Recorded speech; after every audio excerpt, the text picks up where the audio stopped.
republic for which it stands, one nation, under God, indivisible, with liberty and justice for all.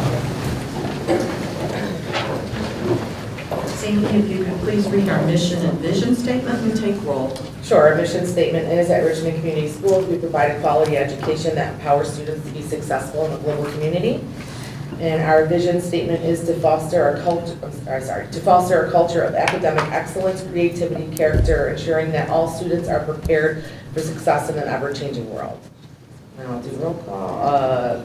Board Member Tuttle? Here. Board Member Gillis? Here. Board Member Cunningham? Here. Board Member Michon? Here. Board Member Stiers absent with notice. I'm Board Member Fortuna. I'm here. Board Member Sutton? Here. Okay, we have a quorum, and then we also have our two student representatives here with us tonight, Elizabeth Schaefer and Kelsey McNamara. Thank you. I'm looking for a motion to approve the agenda. So moved. Support. Thank you. Any discussion? All those in favor? Aye. Opposed? Motion carries. I'm looking for a motion to approve the consent agenda. So moved. Support. Thank you. Any discussion? I just have one question. There was a question that on the personnel report that an employee asked, and I think it was Dr. Ladd. I'm just wondering if the question was addressed, answered. I think it was an HR question, actually. Who asked the question? I think Dr. Ladd. On the letter that we have in the backup documentation, there was I just wanted to make sure that it was addressed, that's all. I'm not sure which question. I'm sorry. Okay, that's okay. Well, can we check We can into check it it. and Yep, just get back with us, absolutely. please? Thank you. Any other discussion? All those in favor? Aye. Opposed? Motion carries. Okay, at this time, we will have our first presentation, our class of 2026 top 10. Ms. Sabo, you're on.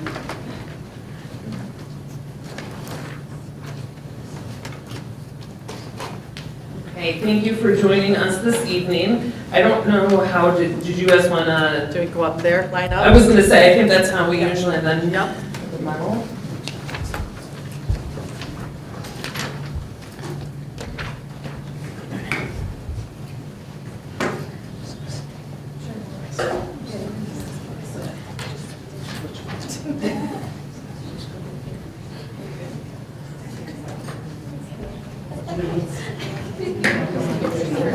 What about the clicker?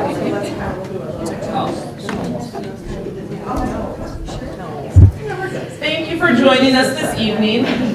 We are going to be recognizing our class of 2026 top 10 students. This evening we will be going in reverse order, and I will be sharing a little bit of information. This is like hard because I'm not looking at anyone. Do this. It comes off. I was gonna say, yeah. I think we'll do it this way. I know it's weird. I'm the only person with my back to the group. So, starting off, we have Gwendolyn McCoy, who I'm going to ask her and her parents, Clifford and Brandy, to come to the front. Gwen had a grade point average of a 4.03. She plans to study astronomy and astrophysics at Central Michigan University next year. She participated in the astronomy event at Science Olympiad. She spends her time doing community service and also has a part-time job at Target. Congratulations, Gwendolyn.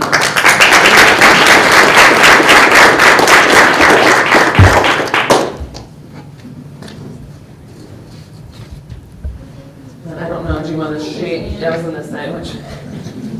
Well, you guys didn't shake hands too.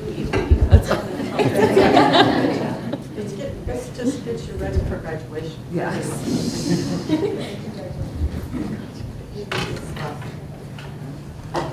Next up, we have Jaden Kozlowski, who is joining us this evening with her parents, Michael and Nicole. She also has a grade point average of 4.03. She will be attending Western University, which is in Ontario, Canada, and studying secondary English next year. Jaden participated in theater for the past 4 years. She was a 3-year member of track and cross country, serving as captain in her senior year, and also as a member of National Honor Society. Congratulations, Jaden.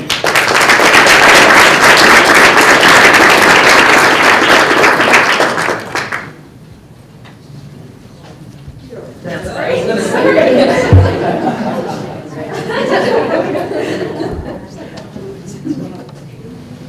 Oh, do you want to make it one of these? Do you want to do that one?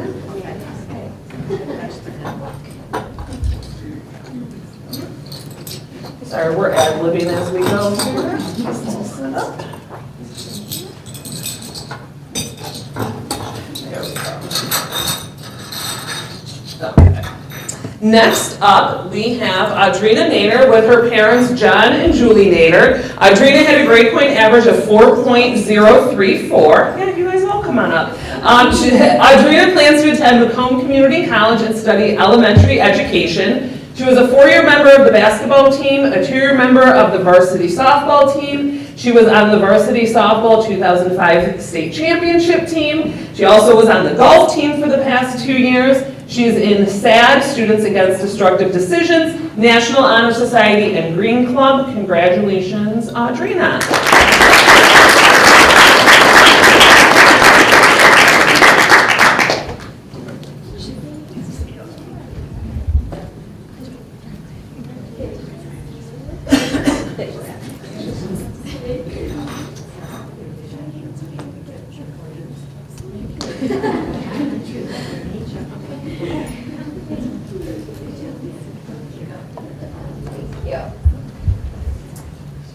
Next up is Michaela Starnes, who's joining us this evening with her parents, Jason and Kristen.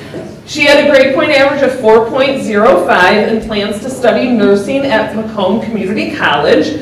Michaela was a member of the BWAC All-Academic Team, was a member of the varsity volleyball, tennis, and powerlifting. She was a member of Students Against Destructive Decisions, the Student Athletic Advisory Council, and then also a member of National Honor Society. Congratulations, Michaela.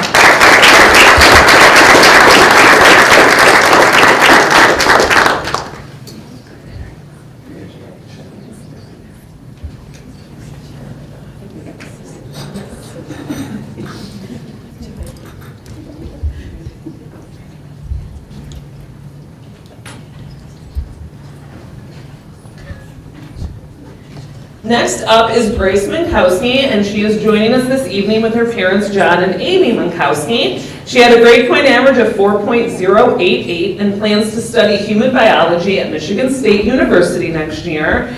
Grace was Miss Richmond 2025, is an Eagle Scout, a 2-year captain for the tennis team, which she's been a member of for 4 years. She was a member of the BWAC All-Academic Team, the Macomb County All-Academic Team, Green Club, National Honor Society, I was trying to go by memory, and also Students Against Destructive Decisions. Congratulations, Grace.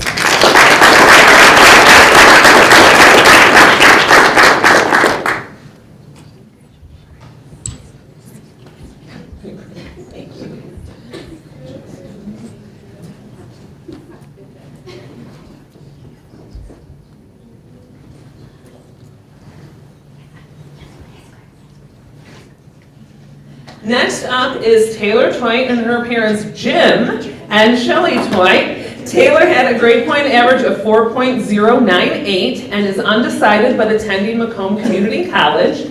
Taylor is a 2-year member of the golf team. She was a member of the state championship softball team, participated in National Honor Society, Students Against Destructive Decisions. She was a second-year culinary, or she was part of the second-year culinary leadership team and also a member of Green Club. Congratulations, Taylor.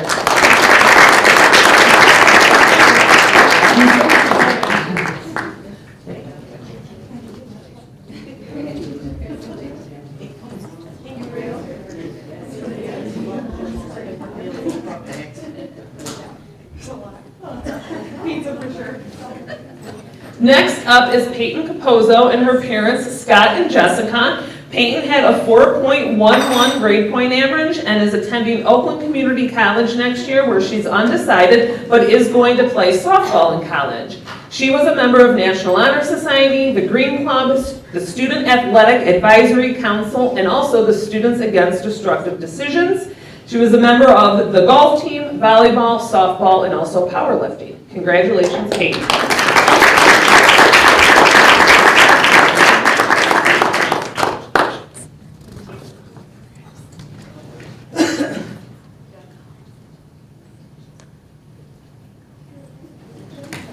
Next up is Ava Widmeyer with her parents, Mark and Carrie. Ava had a grade point average of 4.14 and plans to attend Ferris State University for dental hygiene. She was a 4-year member of the competitive cheer team, as well as is on the tennis team, a member of National Honor Society, and also DECA. Congratulations, Ava.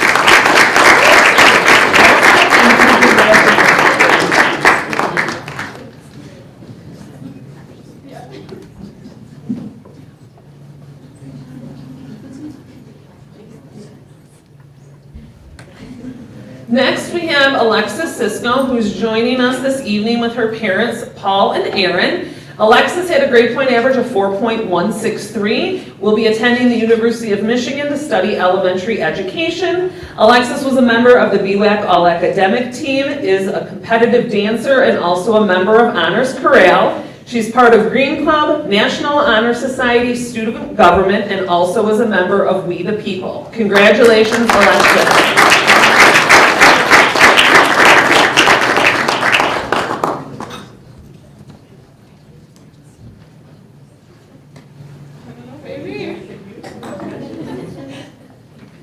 And last up, we have Lucy Hitzelberger that's joining us this evening with her parents, Robert and Anne Marie.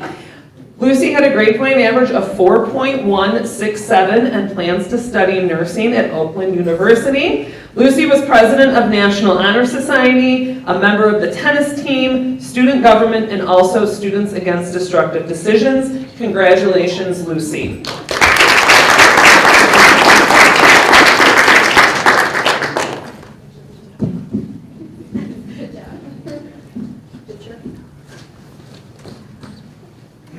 So I said, did you guys do a picture? We'd like to, if our top 10 could meet the board over there in our thing, we're going to take a picture.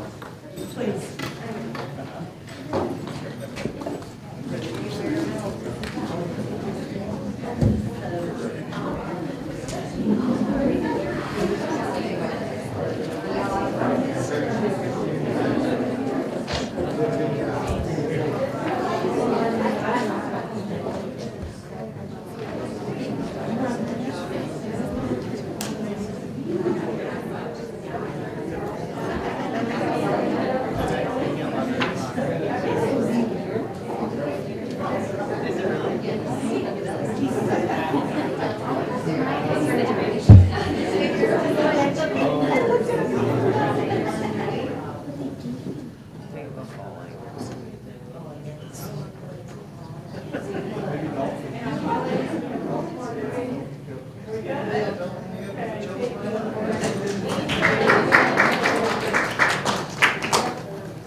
I did just want to say, as in kind of the closing to this presentation, if you didn't notice, this was our first, well, from my time here, all-female top 10. We also, I was looking with Ms. Hunningham ahead of time, the top 14 had over, I believe, a 4.0, and so we definitely had a very competitive class of 2026, and I did add to her that this was the first group that came in as freshmen during my first year, and I remember some of these same students after their first semester talking about this event right here. We had the conversations, I don't know if you guys remember them as much as I do, but I remember thinking, wow, they're already thinking about where they plan to be in 4 years. So it's always nice seeing those dreams and those, those desires accomplished. And so thank you to all the students, not only the students, but the families, the teachers, administrators, like literally so many people impact these students as we saw this evening at the celebration, whether it was a family member or a dance coach that turned into a member of the family or a kindergarten teacher that was honored this evening. Everyone does have an impact on every student that they come across, and so just be mindful of that. We want to make sure that all students know that they belong and that everyone here is here to support them. So thank you.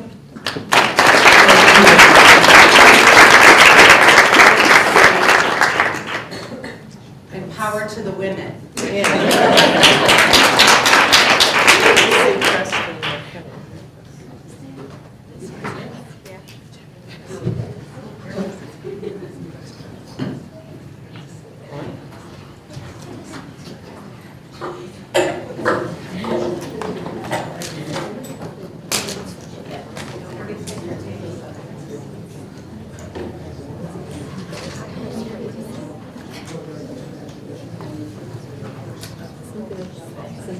Cynthia.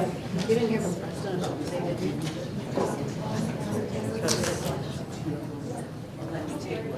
That's about the, I don't see Kelly either. We got a game or something going on?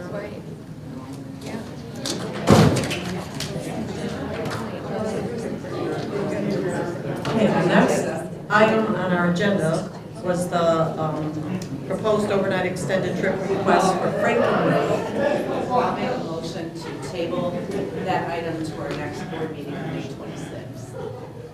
Do I have a second? Support. Any discussion? Let's just make sure they're here. I know, I'm double checking to make sure. No, time is now, they're not here. But let's just make sure they're here next time. Okay, all those in favor? Aye. Opposed? Motion carries. We'll be tabling that item B on our agenda. Title I presentation, this would be Mrs. Mangoon. There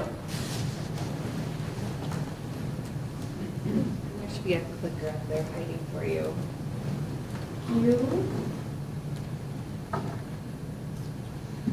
All right. Good evening. Less pressure, the crowd left. I've seen a lot of you guys this last couple weeks, and I just want to thank you because we didn't plan on it, but I heard a lot of you talk about that you're proud of the programs in Richmond, and that was a lot about what you spoke on. And then this was the presentation that we wanted to bring to you prior to that. So I'm pretty excited. I have the people that really are the ones on the ground doing it. So I have Mrs. Basil with me and Mr. Pedri, who run the Title I program. I'm going to give you a summary of what we do at Lee, and then they're going to take it over and tell you what they do. So this is small group learning. You can see the picture of Mr. Pedri. That's this year. This is exactly what it looks like. So research says that the sweet spot is about 4 to 5 students in a small group for that intervention learning. This is on top of their regular classroom instruction. So that's just a little visual for you. I'm going to start with some research because I think it's important that anytime we're looking at programming for students that we make sure that research is telling us that it's what students need. So did you know that it takes 4 times longer to intervene in 4th grade than in late kindergarten? You can probably imagine, but the sooner the better. So that's why we're here to talk about early intervention. I won't bore you with the research, but I did want to read one because I think it's very powerful. It's from the National Reading Board. It's the middle excerpt there. It says early intervention work supports tier systems of support where instruction becomes more intensive based on the student needs. So this is our tier 2 system. So we have the tier 1. If we can perfect that, we typically don't need the tier 2, but when we do, then we're here to assist. Some of the impact on the school and the community. So this is, again, research-based. Higher student achievement and growth and outcomes when you do early intervention. There's more effective use of our resources in instructional time. So as students can become proficient, we don't use as many of these resources. And then the long-term benefit is that it increases the graduation rate and workforce readiness, which is very important. So what do we do at Lee Elementary? So just to give you a little roadmap. So the first thing that we do, we have 500 students in front of us, K3, and we have to decide what students need what and how do we decide. So we have a multi-tiered criteria system. You can see there in the pink, we talk a little bit about some of the data points we use. So we use NWA, teacher input, beginning of year assessments, ESGI that we'll get into, and then DRA. So I guess what we're trying to say is we use a lot of different data points. You can't just use one. You need to look at kind of a multi-tier of that.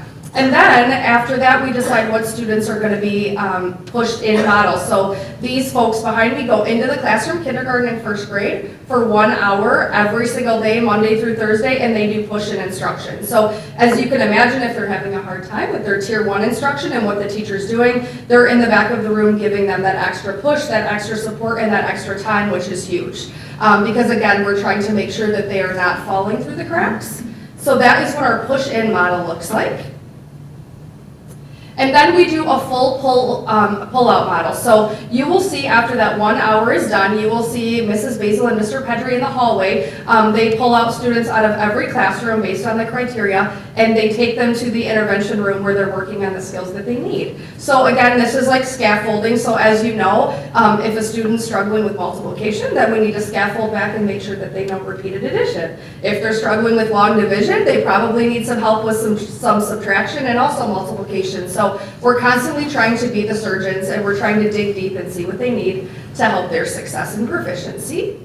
Our progress monitoring, so now we've identified the students, we're working with the students, now what? So this is really about the progress monitoring. So in elementary schools, it's absolutely critical and really everywhere to have that continuous loop of feedback. So Mr. Pedri's handing out one of our progress monitoring tools that we started this year. It's called ESGI.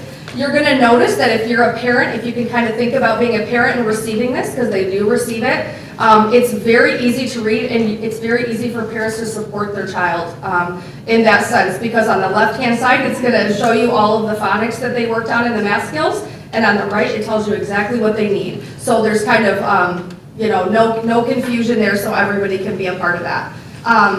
Progress monitoring happens every other Friday, so twice a month. So we're constantly being fluid. The point really is that if a student enters our Intervention Title I program, the goal is really to have them come out of the program and get to proficiency. So we progress monitor every 2 weeks. It's a fluid program, so some students start in Title I, and then they get released, and then we add more students in. So that's kind of the fluidness for that piece. And this is a picture, again, of Mr. Petrie and Ms. Basil in their works of every day, and I'm going to let them talk about what they do.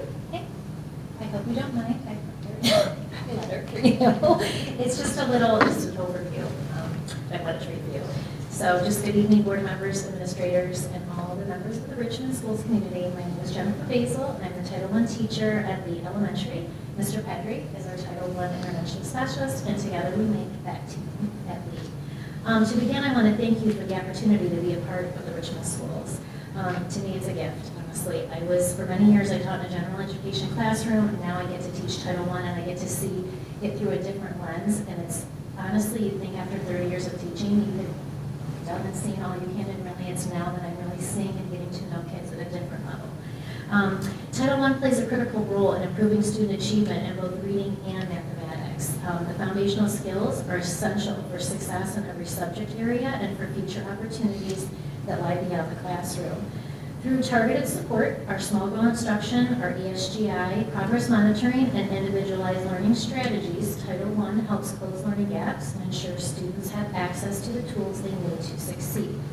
Parent involvement through this process is essential. Parents are informed weekly of their child's progress through a Remind app that we have, a parent-teacher communication app that we keep in contact with, through weekly books sent home requiring a parent log to keep track of their reading progress at home, copies of progress monitoring reports in reading and math that are sent home bi-weekly, fall and winter conferences. We invite them to discuss their child's progress. I also have been asked to join several conferences with teachers in the general ed classroom just to share what I'm doing with the parents as well. We give additional resources in reading and math for them to use at home for practice.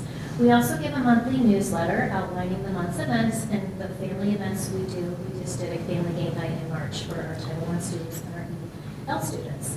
I also want to note how important it is and how Title I goes far beyond the academic growth. One of the most powerful outcomes is the effect it has on our students' self-esteem. Many students who receive Title I services experience frustration or discouragement in their learning. And with additional support, encouragement, and personal attention, they begin to see themselves as capable learners. Their confidence grows, and they begin to take the academic risks that we would like them to start taking. When students feel successful, it changes also how they feel about school. And they love seeing Mr. Pedri and I come down the hall and get them. They can't wait. They say, is it time yet? Is it time yet? So it's very rewarding as a teacher to hear that. Continued support for this program is an investment in both academic achievement and the overall well-being of our students. And so we thank you for your commitment to allowing us to continue this program in Richmond. And just to take it a little bit further, with the progress monitoring that we do, It's an excellent tool. It's actually an educational software. It guides instruction. And what we do when we look at our kids that come to us based on their NWA scores, as Mrs. Manguini mentioned, with the DRA and the teacher input, we look at those scores and we gather the students that we'll be servicing, and then we do, I call it a digging deeper assessment. We do the ESGI assessment that you're looking at. That's just an example, and that would be pretty much targeted as at a first grade level for what we pull out. It's based on standards, power standards that we pull out that we feel are essential. And we assess them to look for gaps to help them not only in their classroom, but also to fill in to make them feel successful when they're taking tests, because it's inevitable, like the NWA and Step 2. So these reports are really helpful because if you look on one side, it's exactly what they know, and then on the other side, it's what they still need to know. And when parents receive this, it's not only teacher-friendly, and we can choose from a bank of 1,000 different assessments or create our own, but parents also have access to knowing how they can help their child at home. And oftentimes they'll say, when are you going to assess them again? We've been working on these skills at home, and we'd like to see if they've progressed. So it's something we do all the time. We provide them with the reports twice monthly. We do reading twice a month and math twice a month. So they're always up to date on what their children are progressing into, which is nice for them to be able to understand and interpret that. And we just have a little data we'd like to show you, because of course it's really back to that. We progress monitor, we have students in front of us, we use the resources and the programming and the budget dollars for this, and so we need to make sure that it's making its mark. So this is NWEA, math and reading, that was just taken here in the spring, so just a few weeks ago, so it's very recent data. We looked at students in Title I, and we did an average of the score of a student. So if you look at the kindergarten student that came in beginning of year at about a 135 RIT score, and then we went ahead middle of year, so that happens in about December. That was our second one, and they're at 149. And then if you look at the end of the year kindergarten math NWA, they've grown to the 158. So it gives us a snapshot and tells us that what we're doing is working. And then if you go ahead and look at the right-hand side, we have the reading NWA. So again, students on average started at a 133 and then ended at a 151. So that's about a grade level and a half of growth in that amount of time, which is incredible. Closing the gap so that way when they send them to the next grade level, they're feeling good about their learning and ready to tackle those next standards. Not a lot of time to waste in these levels. So in first grade, they started in math at the 141 RIT range on average and then grew to 166. So that's 25 skill levels and points that they grew. And then if you look on the right-hand side for reading, they started at the 138 and then they gained knowledge up to 158. So we're really pleased so far. And then we have second grade. Sorry to be repetitive. This was our highest growth out of all of the grade levels, which is incredible because second grade, it gets a little bit trickier with what they need to know, and it continues to compile, and the skills get just a little harder. So they started at a 160 RIT range, and then they grew to 189. And then in reading, they started at a 155 and grew to the 171. And lastly, our third grade students came in on average at 182 in math, grew to the 200. So that's plus 18. And then third grade started at 161 for reading and ended at 182. So you can see that it's very equitable for growth amongst grade levels, so that's important that we're putting the right things in front of children. So we would want to take a look at this and go, okay, kindergarten students are making a lot of growth, but our second grade students are not, and what are we missing? And so with this, we're seeing that on average, they're making the gains that we're looking for them to. And then that's showing up in our M steps as well, so we're pretty excited. Any questions? I do. Just quickly, in terms of the ISD, are they supporting any of this, whether it's tools or any systems that you're using? And how are they helping out financially with any of this or support systems? Or with this particular program, this is grant funded. This is federal funding for Title I. Yep, at the ISD, we do have the reading intervention coach that is paid for by the ISD, and she's, Dina Jablowski is who she is, and she's a large support to this group and to what they're doing. So there's a lot of conversation. So when you look at those systems of support, when we look at our reading coach, if we have a student that we're looking and seeing they're not making the gains that we need them to, something might be going on, we meet as a child study team, and she would come to that. along with this group to talk about what interventions do we need to continue to work on? Is it a tier 1 issue? Do we need to support the teacher and their instruction that they're giving the students? So that's where that would come into play. Is that the role you're maybe thinking Right, of? thinking Mhm. whether it's additional, training the trainer, that Yes, whole type. absolutely. If they So what she's provide gonna that. be working on coming in the fall is we know like the highest effect size on kids is vocabulary. If we can do explicit instruction in vocabulary, that helps students with complex text. And so Ms. Jablowski is currently in the fall gonna be working on teaching our teachers, which is this group as well, on vocabulary, and getting that in front of children more, and how do we get them to be more proficient in vocabulary so they can come across this text. Because we're finding out students don't have the vocab they need to be able to, retain and comprehend, because they're too, I don't say busy trying to figure out the meaning of the word. So that's how she would support. She's also doing a book study, which this team will be a part of. So there's a lot of intertwining going on there with a lot of teaching our teachers. Thank you. Are most of our, do many of our Title I students that are receiving services, were they the ones that would be coming to the summer school program too? Yes, yep, So that would absolutely. be another place that the ISD supports because they provide all of the materials and content and train our teachers for that summer program. So that's another piece where this group kind of gets looped in as well. Yeah, thank you for that reminder. One question I had too. The data on these slides, is this all of kindergarten, all of first grade, or is this just the Title I kiddos? Just the Title I students. Yep. So we want to, classroom instruction is huge. I'm glad you asked that. And we do a really great job at tracking that. I come in October every year and we do that whole data presentation. But we wanted to make sure we're not missing the board is supporting this program. So we want to make sure that we're not just for that reason, but we want to make sure we're looking at this group of students and are they making the gains too and being really specific. But I am happy to tell you that the rest, we have the data back from NWA for all of the other students, and we've seen some really, really great growth. So we're impressed, but I'll be back in October to talk about that. Unless you really want to come visit me, and I'd love to talk about it for a long time. Do we have any other questions? Thank you. Thank you very much. Thank you. Okay, next item on our agenda is our foreign exchange student commencement participation discussion. I know everybody has seen the emails and everything. Is there any discussion, or do we need to have a discussion, or we will be voting on it later? Okay, no discussion, we're going to move on. Our next item is our fiscal year 2026-27 budget discussion.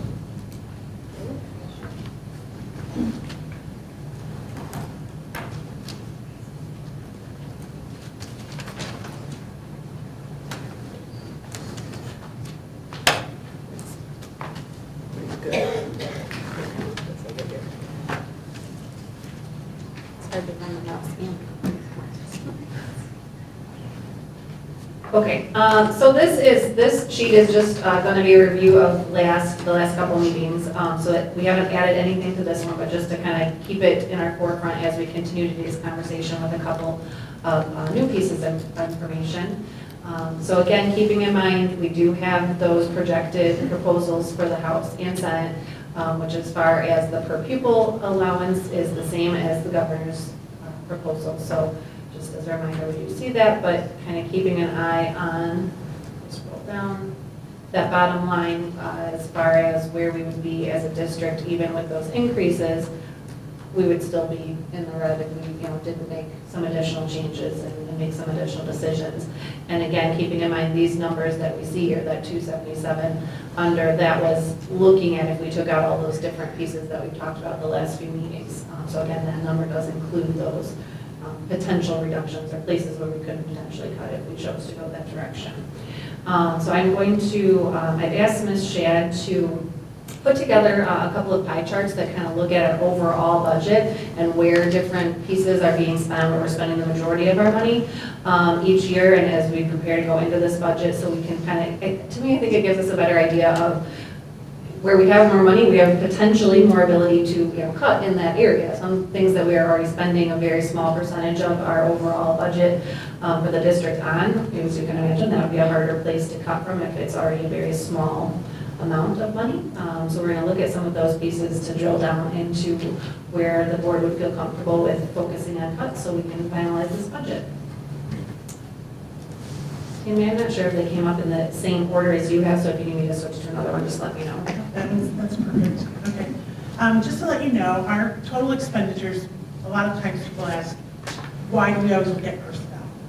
Looking at this chart, you can see salaries are 48% of our budgeted expenditures and benefits are 32%, so that's 80%. We're a people industry. We buy things, but most of it is people standing in front of students and working with students to bring them instruction. So 80% of our budget is pay and benefits. The next largest portion is purchase services. And then we have some supplies, we have some other expenses, but as you can see, that big piece of that pie is salaries and benefits of staff. So that's why when we talk about programs, it always involves people. So to break it down, that's total. Okay. So this is another look at total expenditures. You can cut a pie in many different ways. So the last one was objects, what is it? What are we buying with our money? This is for what purpose are we buying our money, are you spending our money? So most of it, 55%, is on instructional programs. That means all of our elementary, high school, middle school, special ed, title needs, all of that is called instructional programs, and that's 55% of our budget, and you'd expect that to be a big chunk. The next biggest item is supporting services, at 42%. That includes all of our speech, psychological, social work. It includes media center, anything that, we're still working with students, but we're supporting them. It also includes Board of Education, principal's office, superintendent's office, business office, transportation department, custodial and maintenance, technology. All of those are considered support services. Of course, we're only needed because we have students that we're trying to, teach and help advance to college or whatever they do with their lives. We have a little bit of outgoing transfers. We have some community services. That's primarily our child care program and things that we do to train parents. So when we have those Title I engagement nights or those ELL engagement nights, that goes under community services. And then we have a little bit of facilities acquisition, but you can see it's about 0%. The outgoing transfers, the majority of that is where we are moving that money from the general fund into the set aside for future capital projects like redoing the turf, buying new computers, that type of thing.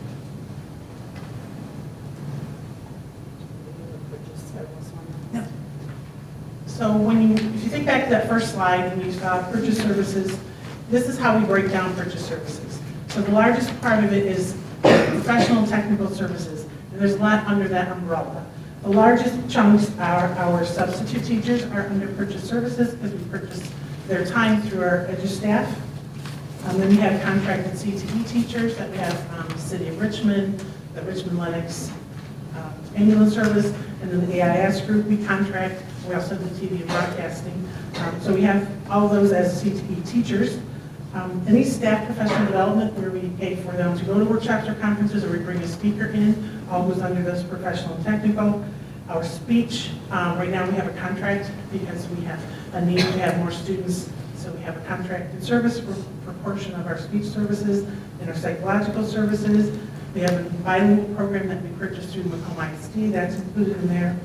A Red Rover software system that we purchased for tracking our absences. Our superintendent search costs are in there, election and tax collection expenditures are in there. Of course, legal and audit would be considered professional. Our liaison officer is in there, and athletic officials is in there. So that's that 41%. There's a lot of things in there. The next largest one is communication services, and communication includes our mailing and postage for everything we send out, our telephone service, and a lot of, the biggest chunk is software licenses. We have a lot of software licenses, whether it's for in the classroom, for supporting the technology services, whatever that might be. The next largest group under purchase services is repairs and maintenance. That includes our building and grounds, it includes equipment, it includes plumbing, anything that we need to repair. Our copier costs, that when we have a copier that breaks down or to run it, that's where that goes, is under that repairs and maintenance. Then we have a tuition expense, and tuition, we pay tuition mostly for dual enrollment. And that's the Macomb and St. Clair County Community Colleges. We also have some tuition for the International Academy of Macomb. But that is actually under a different class, so just ignore that. That goes under transfer because we're paying it to Macomb ISD, to another district in Macomb County. Then we have our fleet, property, and liability insurance costs. That's about 7% of our budget. Also 7% is our utility services. And our utility services, you think of water and sewer service, our waste disposal services, and then when we have a company come in and do our lawn care and snow removal, all goes under those utility services. That's about it. We have advertising and printing, and that's pretty obvious. We pay for advertising, we pay for things to be printed. If we're printing flyers, anything like that goes under advertising and printing.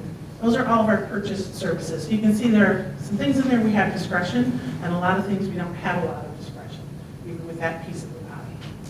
Tammy, real quick, on the dual enrollment piece, do we get reimbursed for the state for that, from that? Or? The students are considered our students, so Okay. it's part of the per pupil, so their time doing dual enrollment. And there's a formula that we follow, and it's based on the average per pupil foundation, and based on how many hours a day that we have, students in class, it tells us what our cap is.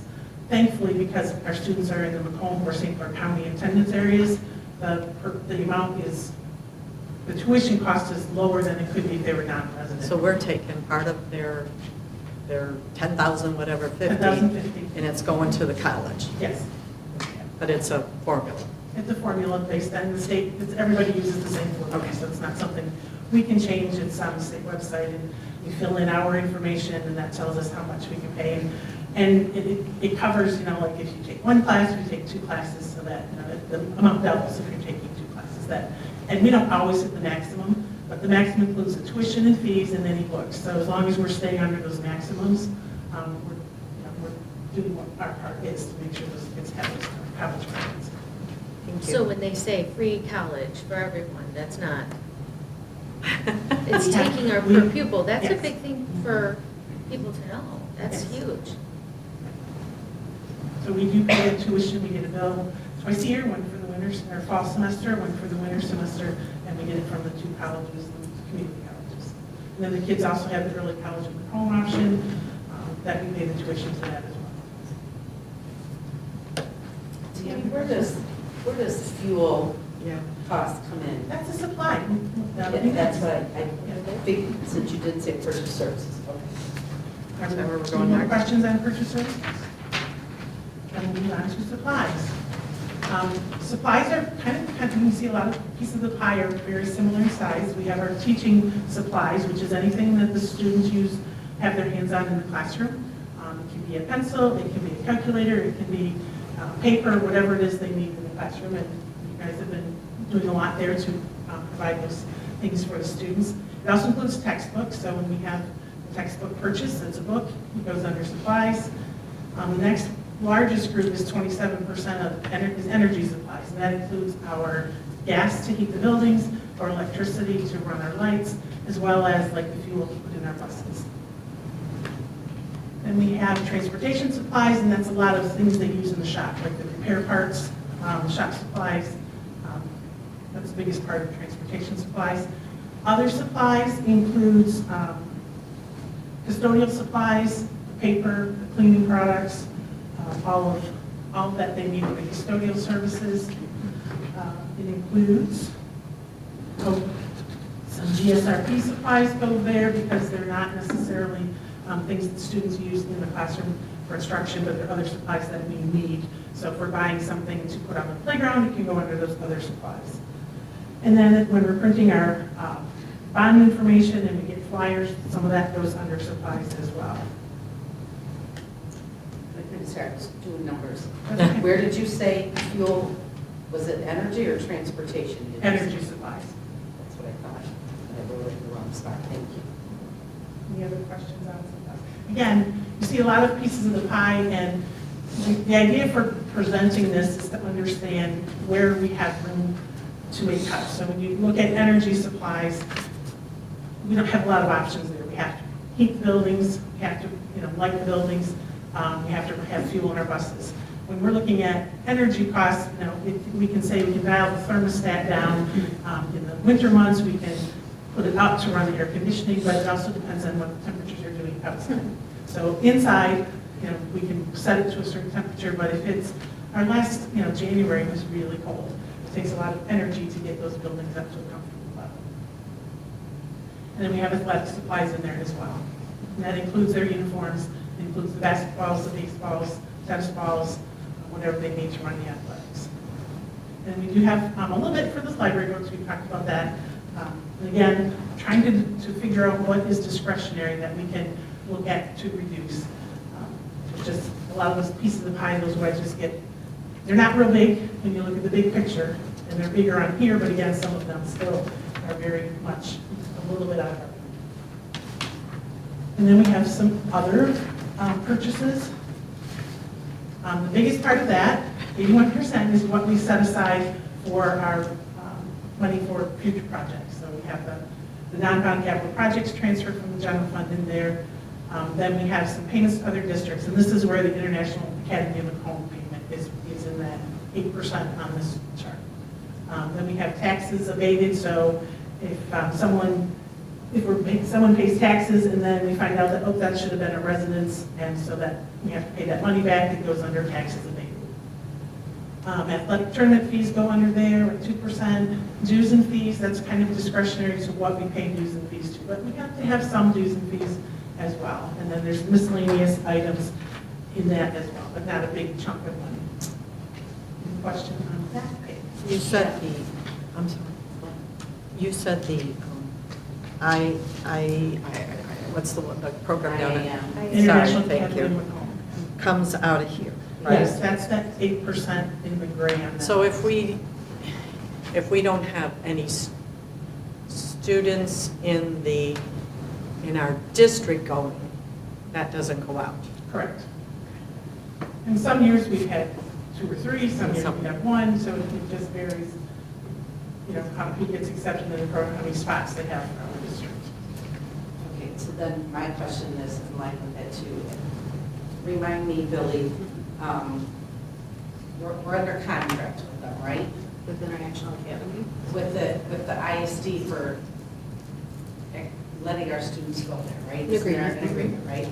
And the agreement doesn't cost us anything, it's just when kids go there, that's where it costs us. Yes, yeah, we're not charged to be part of that, if you will. And then is that, and I'm sorry that I don't remember, but is it an agreement that we sign every year? Or is it once you sign, you're in until you get out? I can't remember. I don't recall seeing that come through annually, I would have to double check. Yeah, I'm thinking when you signed up for it, you're in until you decide you don't want to be. I think that's what it is. How much, just curious, do we know how much is coming out of the district anyway? For a student, if a student's here and it goes to that program, how much? What I don't remember is how much that I don't know the answer to that off the top, Okay. but we can get that for you. And that I'm way I just can also curious tell how you much, many again, students we have. just like dual enrollment, how much is, again, so their portion, so we get that 10,050. So if they're going to the IAM, that portion's going out of there. Yes, to pay for those instructors.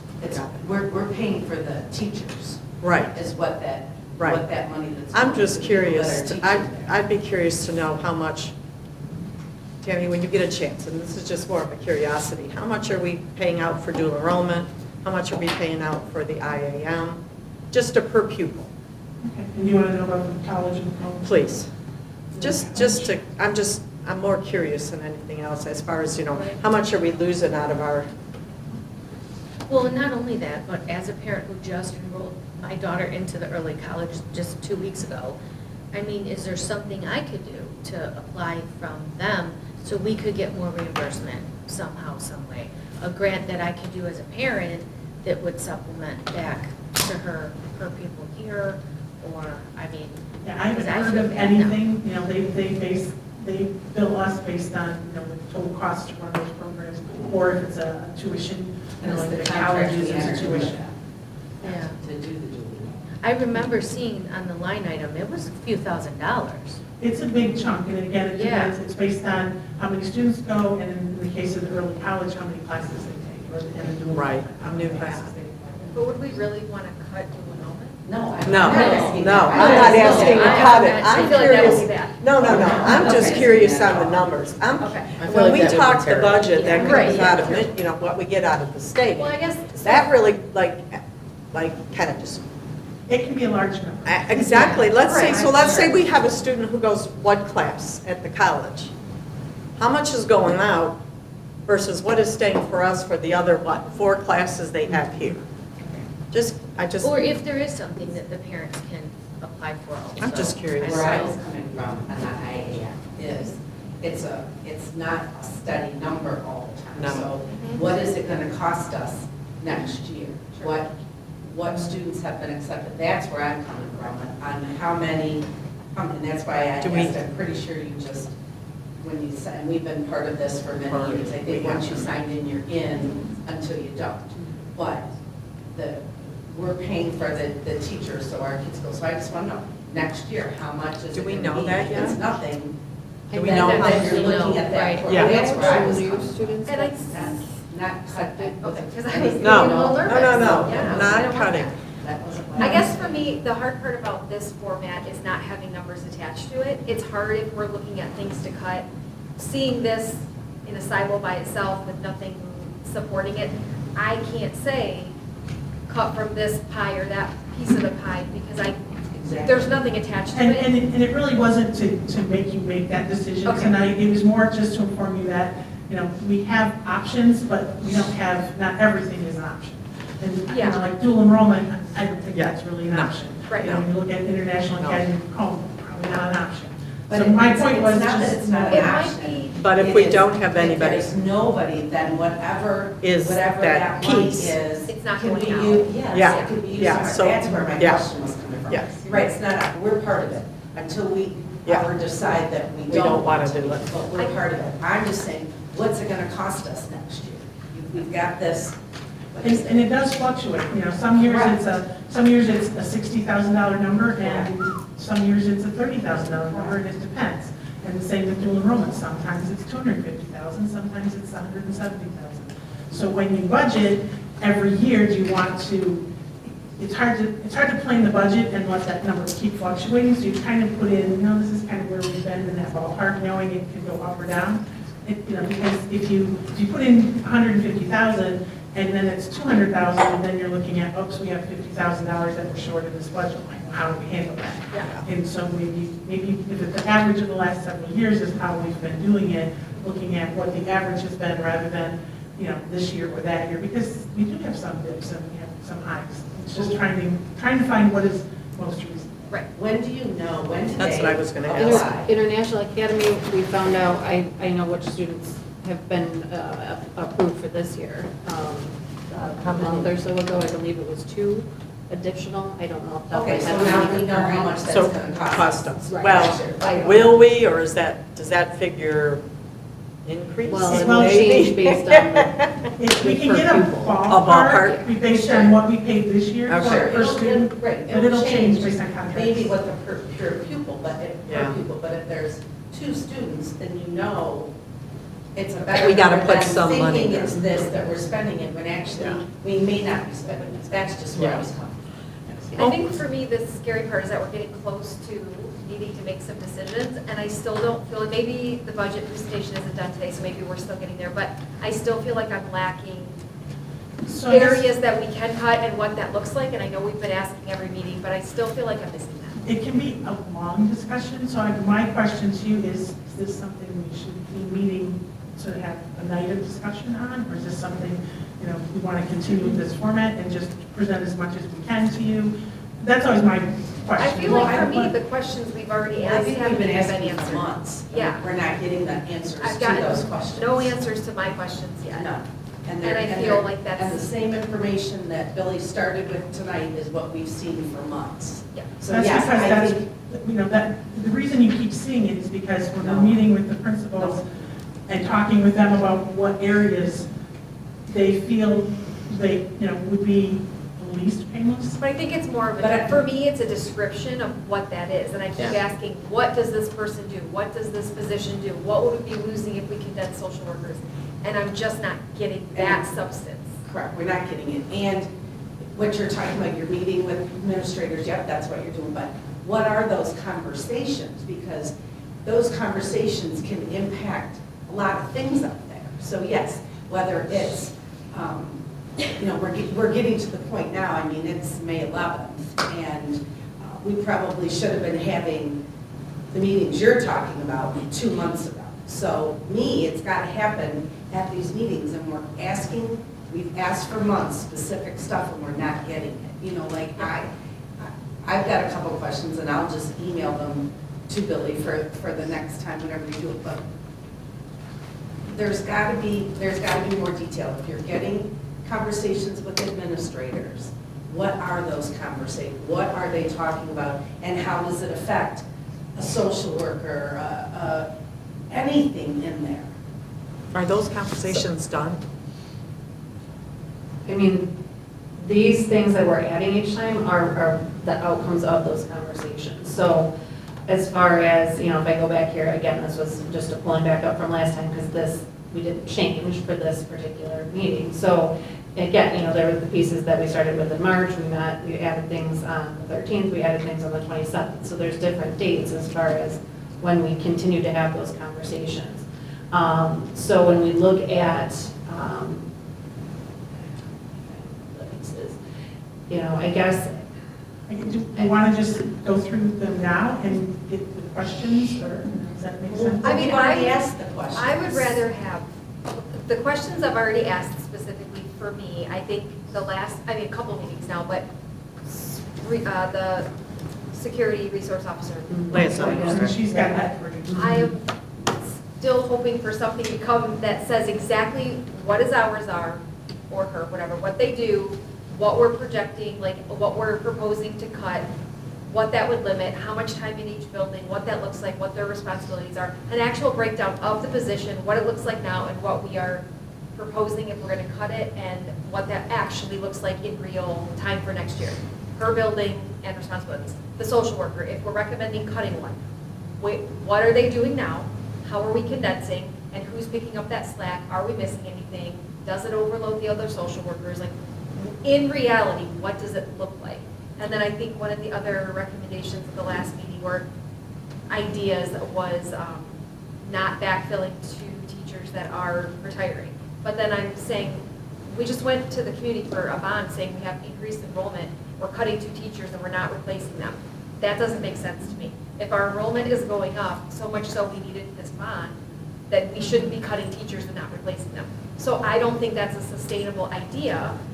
Based on what I'm being told that our enrollment is going up, I don't think it's sustainable, so why would we project something and I propose something that we're just gonna have to undo? It's creating this wish list, but it's not likely to happen. So when we do have enrollment projections for our budget, we try to be conservative. I don't want to start the year and say, we went with a high projection and now we don't have those students, so now we have to go and look at cuts. I want to plan for that low, and if we get more, then we can add positions back. So we have 2 positions that are being vacated through attrition. And so looking at those positions, do we need to fill them? How could we get along without them? If we can, how do we do that? I know they talked about, I'm not in on all those meetings about how the restructuring would look, how it would look like, but there are some, okay, so if this is a Dr. Ladd elective class, someone else may be able to teach that class in their schedule. If we're looking at shifting someone from here, then someone gets shifted over here. So it's kind of a long process. That's kind of what I want to see. And that's what you want to a little see. bit. Is I a mean, little more of the yeah, cutting just part. more Right. description. And then when you're budgeting for facilities, you're budgeting conservatively, but that means on the high end. So you're budgeting for, if we have this many kids, do we have a place to put them all? And so you're budgeting the opposite direction. And so that's why you get the 2 different versions. And until we know how many kindergartners and kindergartners primarily we're going to have this fall, it's hard to say we're going to need that 5th grade position, but it really isn't a 5th grade position, that's what's being vacated. Yeah. So a 4th grade might move up to 5th, an elementary might move up to 4th, and then we would have, maybe we don't need as many kindergarten for 1st. So let me, so I can speak to it, so you have, who, not just hypothetically. So our kindergarten numbers this year are 95, so you're at about 18 to 19 students in a kindergarten class currently. Moving up to first grade, if we did not, if we took away a first grade section for those 95 students, because that's not a very large first grade class, our numbers would be about 23 to 24 students in each first grade class. That first grade teacher who's no longer needed for first grade could fill that fifth grade vacancy. Or, like Tam said, it could be some shuffling to make sure we have the right people in the right place, but the smoothest, it could potentially be that. So that's where that teacher is no longer necessarily needed, based on the numbers that we were told to use. So keeping in mind, that's a reduction of 28 students, even though our long-term growth that we saw from our projections is that over years of time, we're expecting more students. Again, my gut instinct is that probably that number of 28 less students is not going to be reality, because just we've seen a lot of interest in our kindergarten roundup and those activities. So, you know, again, kind of thinking there is a little bit of that doing to undo. So if come July, August, we hit that, okay, we have so many kindergartners enrolling, now instead of 28 less students, we have 5 more students than we started this year with, well, then that would be the time we go ahead and get that posting out there and rehire that first grade teacher. Which makes sense, Yeah. but then we wouldn't budget that as a savings because we already anticipate it's not going to come to fruition. Well, we would budget as a savings because we don't know yet. And we don't know, we're looking at our kindergarten numbers, we're not there yet in what we have in the hopper. And You know, it wouldn't be wrong necessarily to budget that way, because if we get those 28 or more students, then that money is coming with them, which should then therefore pay for that teacher. Well, and I think I So asked it's last kind time of a wash. too, how many students does it take to pay for an extra teacher, all of their Right, so it salary? depends That would be on a the lot. salary, right? So again, we know that a student comes with a budget of $10,050 right now, or potentially $300 next year. So if you hire a first-year teacher, there with salary and benefits is about $60,000, Tammy? well, salary benefits, it gets you close to 100,000 right now. Okay, so right, so that's about 10 students per teacher. Right. So then if you figure it hire that them way. with steps, then you're obviously higher on the scale. more. I guess that's what I'm wondering, why we haven't just, that stuff hasn't been. Well, I know Billy and I had a meeting and we discussed, because I wanted to know a little bit more about the admin building and if there was more things that could be taken on or restructured, or, and just as something to bring to the table to talk about also.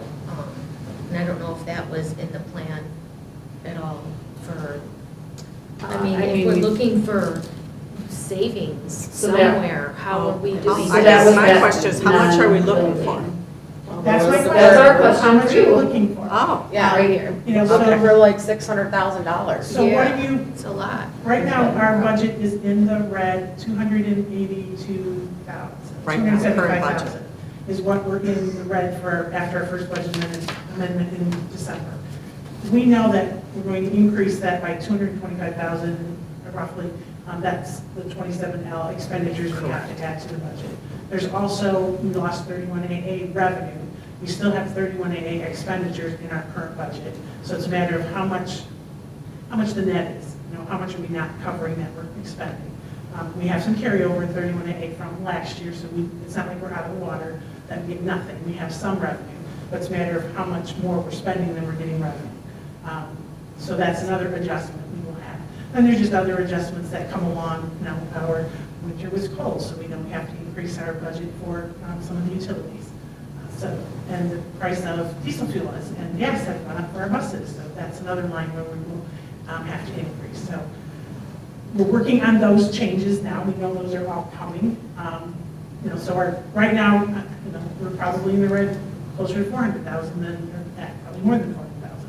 Yeah, I'm doing my math right, 275 and 225, you know, we're at 400,000. So next year, we have another 657,000 to add to that, so that puts us over $1 million.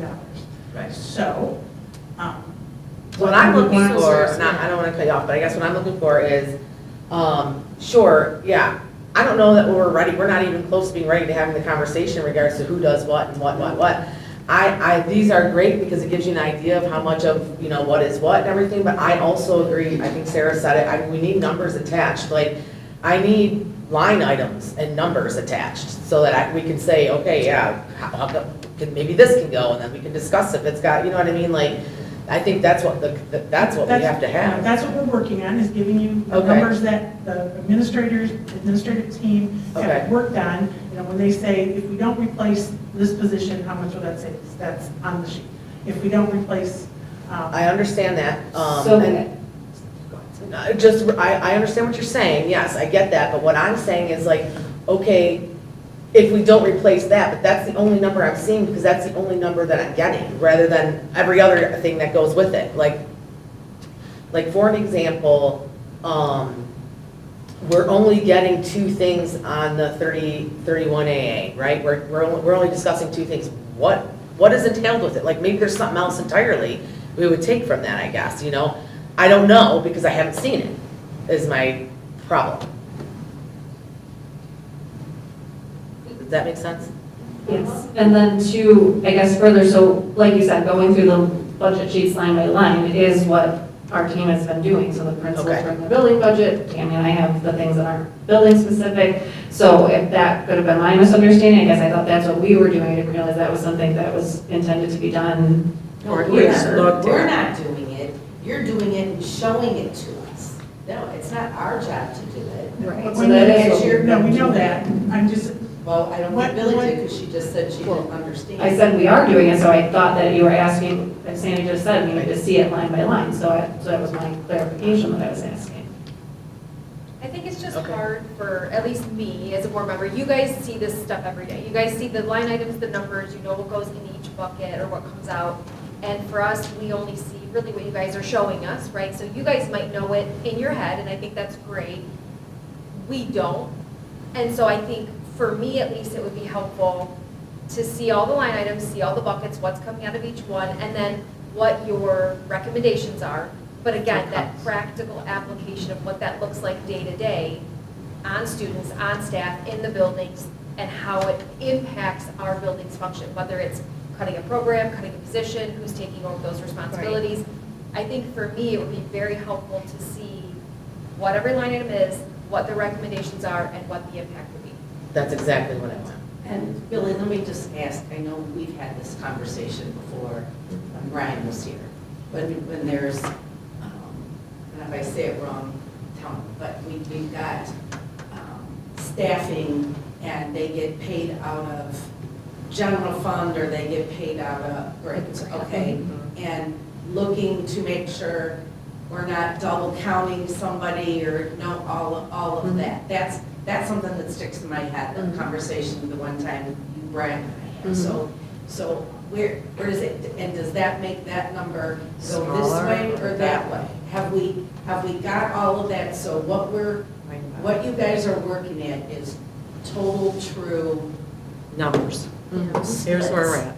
If Right. splits is the right word. Right, I know what you're saying, right, like, Okay. This person isn't paid out of general fund, Right. their salary is paid out of a grant, right? Yeah. Yes, So are you looking- shouldn't, So are we, is that what you're giving, that everything's split? Or accounted for, I guess, is the better word.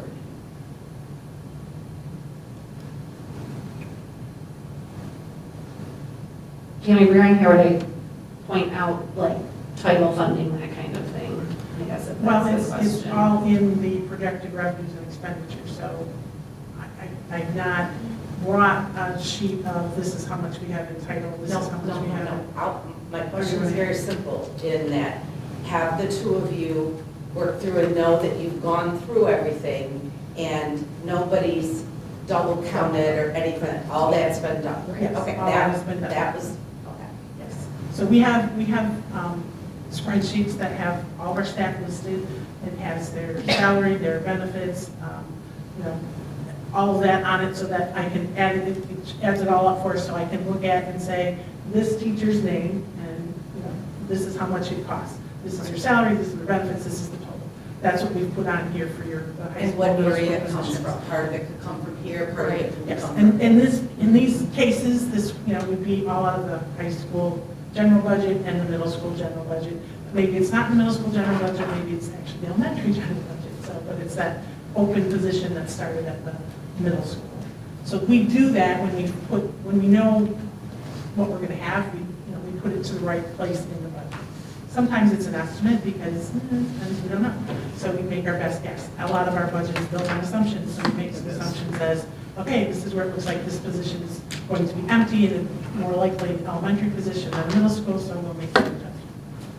But I don't think that that's what Margaret's asking, if I'm understanding what Margaret's asking, because I think she's more asking like people like Mr. Pedri, who is a Title I teacher, where you're not counting his salary negative from Title I and negative from general fund as it's not being It's not Double dip. double dip. No, every person has their assigned account numbers in our spreadsheet, so I can tell you exactly what budget line and lines, because it's salary and all the different benefits are all, so someone has 10 different accounts when they're being charged to the budget. And it's because we have to do that by object. So there's salary and health insurance and dental insurance and LTD and retirement and FICA and cash in lieu and all of those lines are in the budget, so that when I go to who's split funded, we have a teacher right now at the high school in special ed who's split funded, and it's partially IDEA and partially just general fund special ed dollars. So they have there's like two two lines. Yes, and this is a 1 FTE equals this, and then we can, the second line is, so we have this 1 FTE is 0.29 special ed and 0.71 just general fund.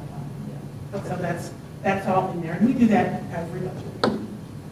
In every budget.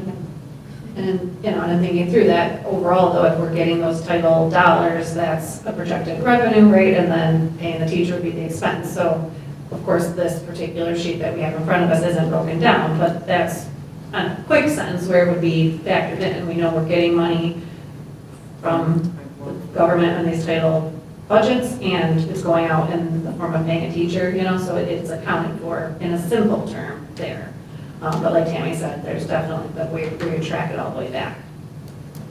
So if you called me tomorrow and said, where is this person charged, I have a spreadsheet, I can pull it out, I can do the filter to find that person's name and tell you if it's one, all general fund, all special ed, all rank funded, I can do that. So just real quick, I'm sorry, going back to supplies and materials, the textbooks, 20%. So is that the projection for next year? That's a number Billy and I are working on, yeah. But it does include, so a number of our textbooks, if you will, include an online subscription, which is typically renewable. Some of those are consumable books for the students, so it's not that we're getting new one-time, one-use book, the way you're thinking of Okay, textbook, yeah, that's but it's right, those. because I know we yeah. had just. Are we getting any new We did books? all Are we of looking that. at any new book series the for past next year. year? So- We've done. It was the Sorry. 2-year it was the 2-year electives last year, so last Okay. year we did electives, but that was over a 2-year span, so Okay. some of that was this fiscal year, some last fiscal year, so this coming school year we'll be looking at, we'll look at social studies is next up again in that 5-year. So we're cycling cycle. back around. Yeah. So we started with the 75. Okay. So but they're the same books, or no, when you say cycling? No, Or- it's We're not not buying buying Social them. studies, We're that's just coming back re-looking around. So at it. that's what's happening in social studies that we've got to update, that would be the next. So we're that would be looking for the- to- Yeah. So next year we would be looking into, Because yeah. we didn't do that for a long time, and especially our social studies books were dated like 1952, if I'm not mistaken, when we did them 5 years ago. Right. So- And we might look at it and say, oh, we're good, this is still working for us, Right, so we that's my just, we need to thing. do that review. So it's debatable. It's, okay. So maybe we need to know more So- about what so in- those are. Yeah, so in textbooks, there's Everything. two Right. pieces. There's new curriculum, so for buying a whole new curriculum like we've done for math, science, ELA, social studies, and then we did the electives this year, last year. And then there's the piece that is recurring. So every year we buy, math books. So those are textbooks, but they're not reusable. So, the kids use them for the year and then they're full and we have to order a batch for next year's group of students. So there's two pieces to the textbooks. So Billy, do we have a date? What's the date that we're voting on this? The last June So we do meeting is when we have yeah. a meeting. Last meeting in June is when we do our budget hearing and have to have a budget in place for next year. So that's what, 3 meetings away? 3 meetings away. So by the next meeting, are we going to have, I would like Hours. to see every single thing presented at the next meeting, because I'm still going to want time. So when they say every Discussion. single thing, Like, And We have a- everything I just said. We have 1,500 lines in our general fund budget. Are you looking at all 1,500 lines? I need to know, if, I don't know if anyone else agrees with me, so maybe I'm the only one, but I need to know the line items, what's coming out of each one, like Sandy said, everything that's coming out, what you guys are recommending comes out, and practical application of what that looks like day to day. That's exactly. So what I'm only So in the those. high school, we have maybe, say we have 36 teachers in the high school. You want all 36 teachers' names and how much each of them is paid and what they do? Is that the detail If you're you- looking for? I think you could I just think say teachers. I think it could say teachers, but I need to know, if you're recommending cutting a teacher, then I Then would need to know what's- how that Not- impacts the students. Not cutting, just Not not cutting. replacing. But Spreading, there's a difference. spreading the wealth, Yeah. really, of class. Sure. Yes. Not hiring another, not cutting at the high school. But not Unless we replacing. have to, How I would much- know we Yeah, have to, but- yeah, unless we but- have to. Right, but that's not what's being said right now. It's talking about, if I'm saying it right, absorbing. Well, from the two, From within. yes, from Dr. Ladd's retirement, yes. So, Right. I guess, again, just so I'm clear, so beyond for that elementary level, right, the 5th grade, the potential of the 1st grade, Yeah. what else besides what I've shared are you looking for? Is that sufficient for that particular teaching position? Did you understand what she was saying I about that? did, can we get it all in writing, just as a I- whole clean picture? From elementary, middle, high school, like, I just need to know, what are you guys recommending? What is it gonna look like? What does the school resource officer do? What does the social worker do? The secretarial staff that you guys recommended cutting at the last meeting, what does that look like? Who's assuming those responsibilities? How much is that saving us? I feel like that's a budget presentation. So instead of the numbers like this on a sheet, listing, what are we looking at? So- Is that what you're, that's what I think Person I'm hearing. Yeah. So I would be, yeah, but I also need the numbers on the sheet like this. But what I'm Yes. saying Well- is like, I don't need to have every single teacher singled out. I need, like, this is how much the teachers at the elementary school cost. But if we don't replace X, then we would be saving this much money. And this is how that would look. And you've got the savings of 171,000 Yeah. now. It's already in here. That's Yes. correct, that But one's I in there. don't I'm know using how that it's as, I guess, an example. I But understand. she's saying it's already in that I'm sheet, just saying, we've yeah. given a lot of information and descriptions, and you're still asking the same questions, and we thought we'd It's already answer in those there. We're questions. not asking the same questions. Well, that one And was. this- hold That on. one is. Don't say we keep asking the same questions. Well, I'm just No, saying there are- that question. There are new Hold on, questions, but because there are a lot of no, That it's not question. new questions. We have asked about the social workers since the very first presentation. So right now I have a We page asked and a about the half school of the liaison liaison. officer. So I have that here right Okay, now. she has that. Is it in our backup? No. No, it was part of my The budget in the backup. budget talk.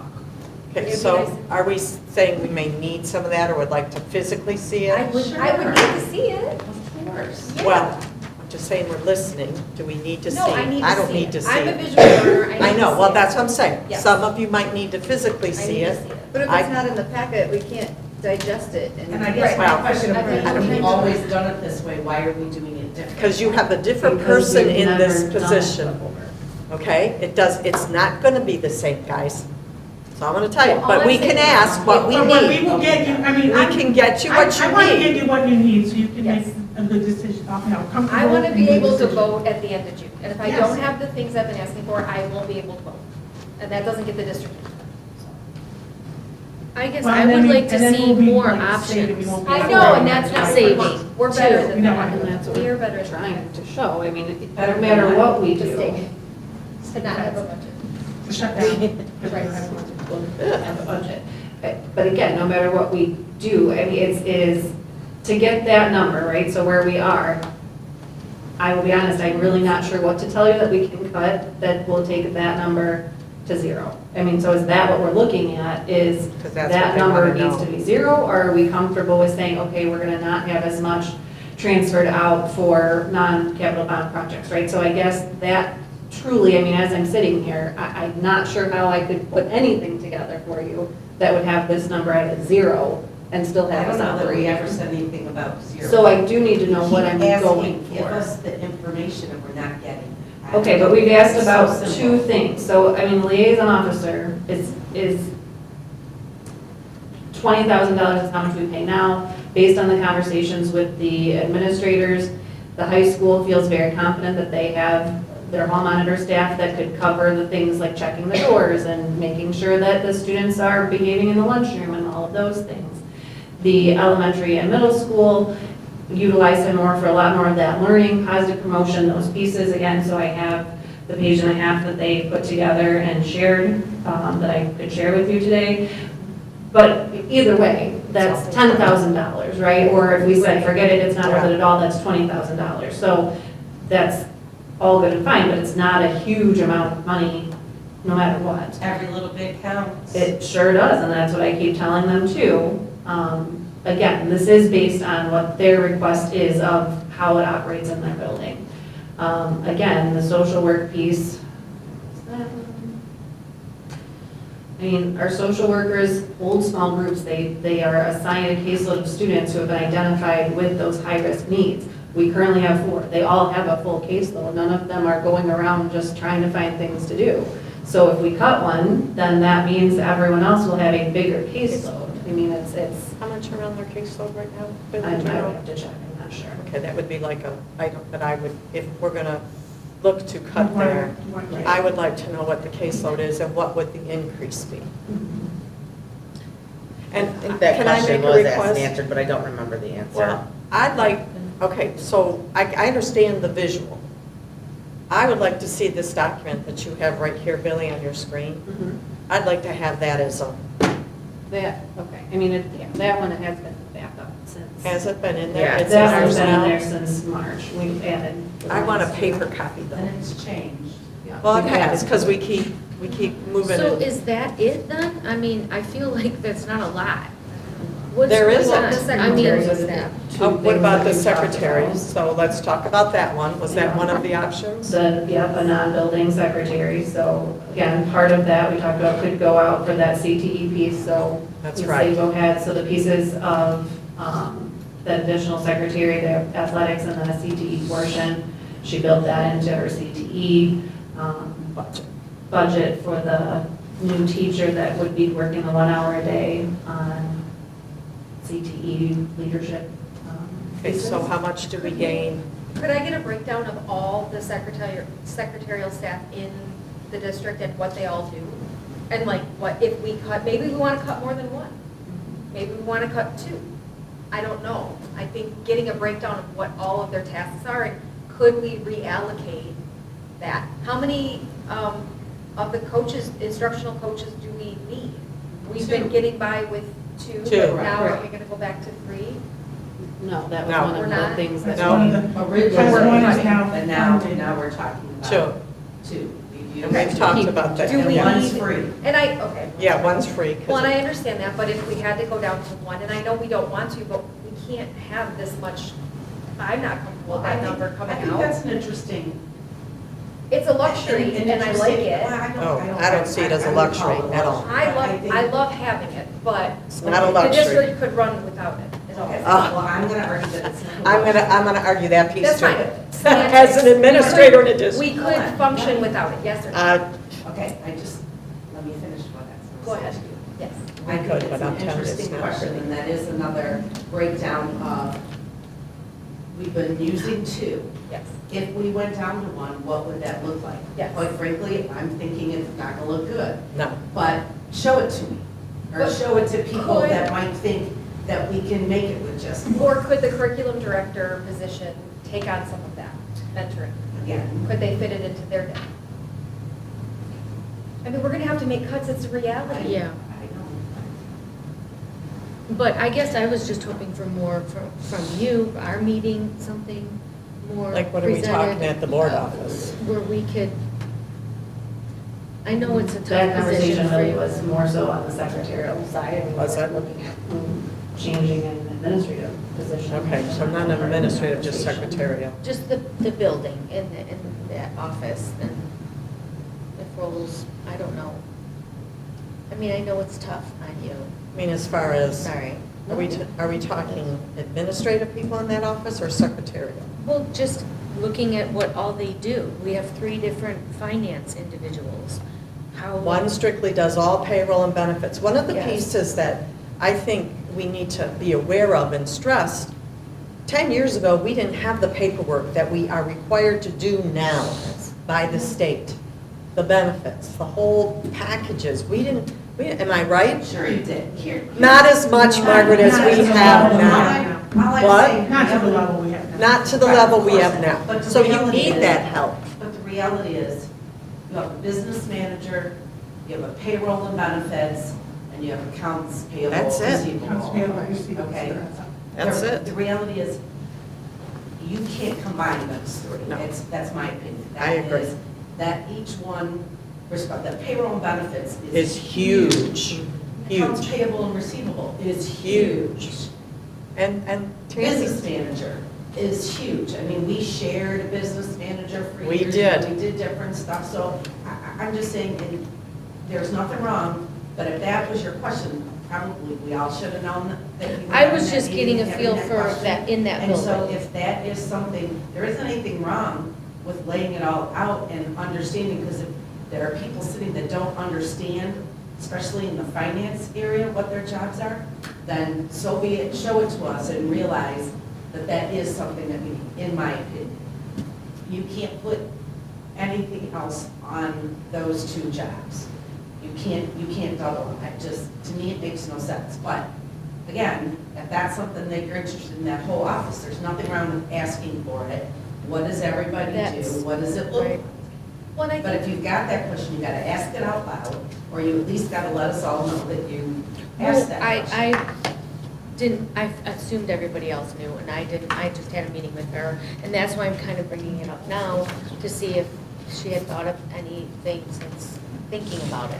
I don't See, know. so this is, goes back to what I initially said when we first saw this, though, I feel the same, and I feel the same way, like, when you're talking about cutting a social worker, or cutting a resource officer, or cutting somebody in the business office, like, I would much rather know a whole lot more than I need to know about it, I guess, than before I'm able to make that decision.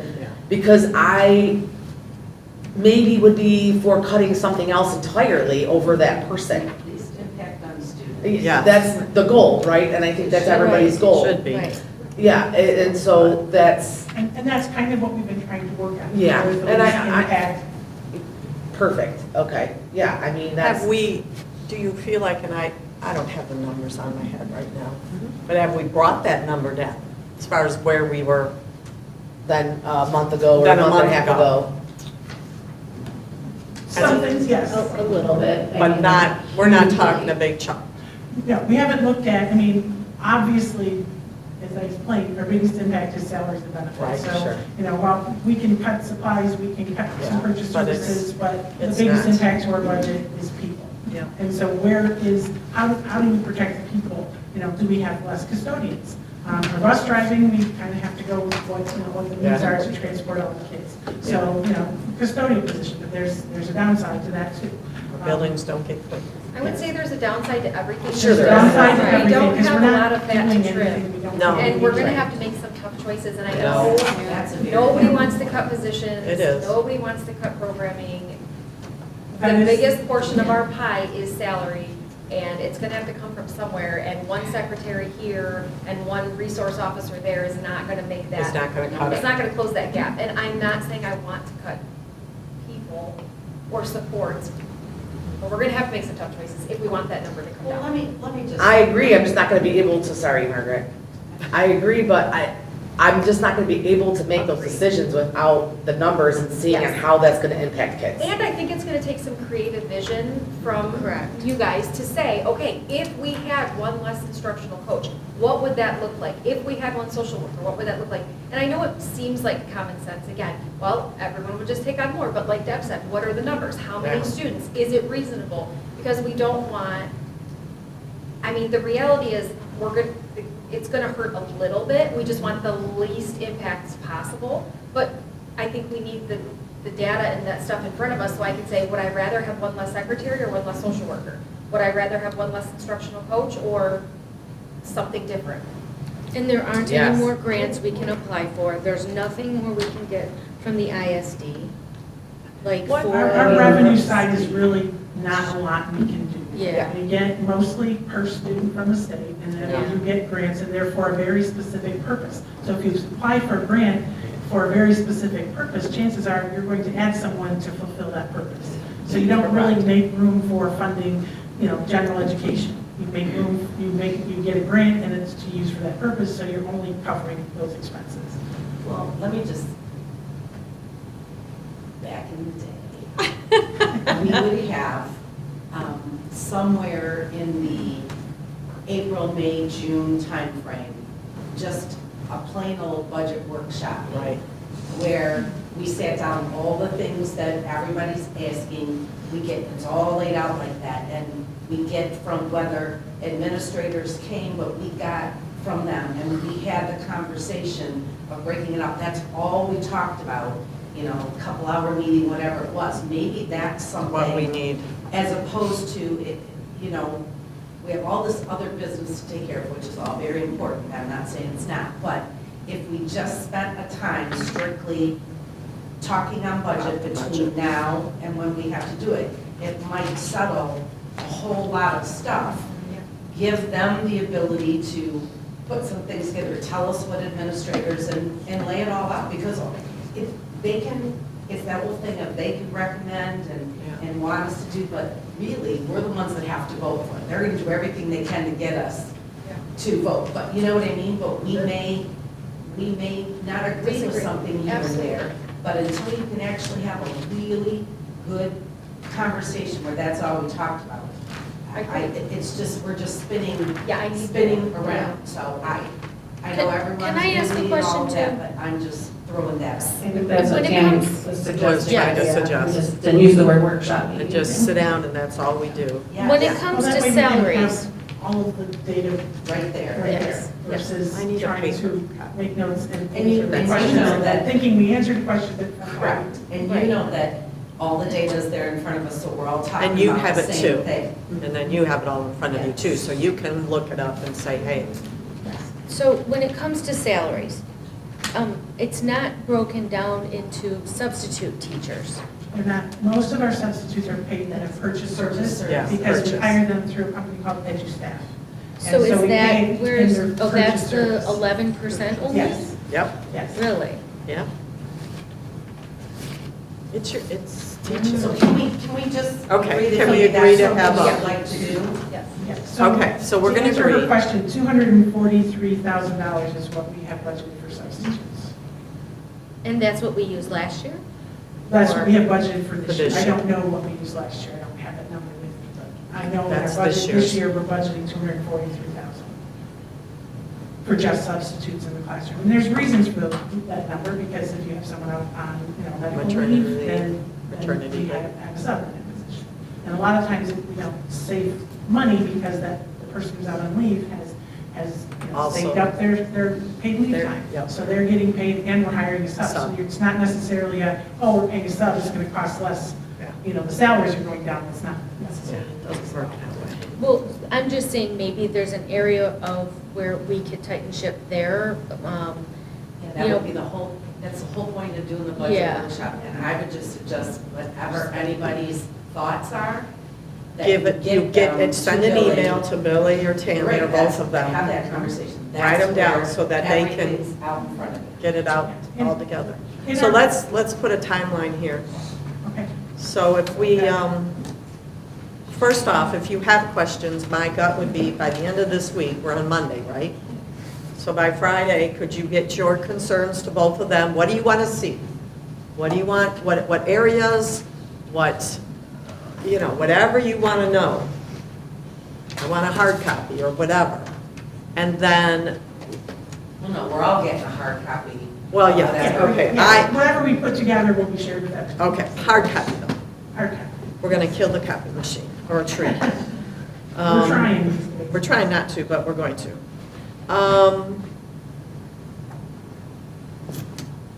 So what are you guys thinking? Let's not talk about. A date? meeting, no, let's keep our meeting going and just Okay. come up with what works. Or maybe toss what out some works for dates? them, and then we could toss out some dates and we Okay, can we respond. can do that. Okay? Any more questions for then our budget? Are we good? Okay, thank you. Thank you. Billy, did you have any more you wanted to share on that, or? That'll be good. Okay. Get together, that Yeah, would we're make going to more get sense. together. Okay, next item on our agenda is our Student Board of Education rep report. Ladies? So from Willow on Wednesday, our preschooler students will be taking a fun-filled field trip to Discovery Legoland at Great Lakes Crossing. Students will have the chance to explore interactive exhibits, build creative Lego creations, and enjoy hands-on activities with their classmates. This exciting experience gives students an opportunity to learn through play while encouraging creativity, teamwork, and problem-solving skills. We are looking forward to a fun and memorable day for our preschool students.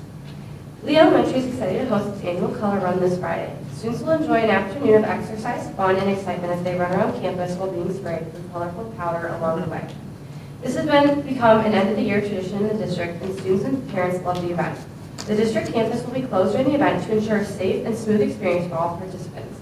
It is sure to be fun and exciting. At the middle school, RMS students are finishing testing. They are so proud of all their students who have given their all to do well on MSTEP and NWVA tests. This past week, our fifth grade classes will be attending, this week, our fifth grade classes will be attending the one-room schoolhouse. This annual trip demonstrates what school was like during the times of one-room schoolhouses, some even dressing the part. Middle school track will be at Elginak this Thursday beginning at 4 o'clock. On Tuesday, May 5th, the community was treated with an outstanding art show and RMS band concert at the RHS Auditorium. The artwork was outstanding and all three bands sounded amazing. We are proud of all of our students who participated in these events. For our high school, our spring choir concert will be held Tuesday, May 12th at 7 p.m. For Wednesday, May 13th, will be our seniors' last day.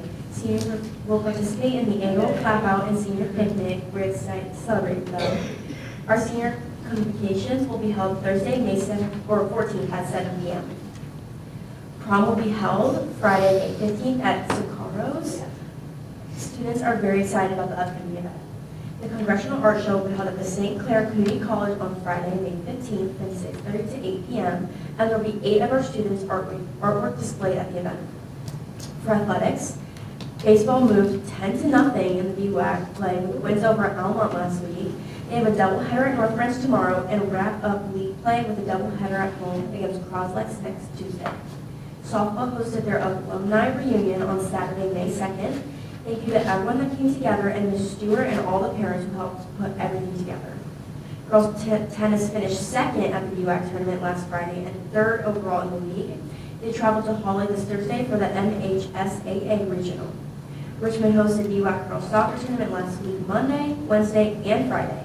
After 3 action-packed days of soccer, the Blue Devils made the tournament finals before falling to Alma. And lastly, congratulations to John Swampa, Emma Moore, Ava Winmeyer, Logan Evans, Frankie Collins, and Cam Murray on furthering their athletic careers and committing to their respective colleges. That's it. Nice. Thank you very much.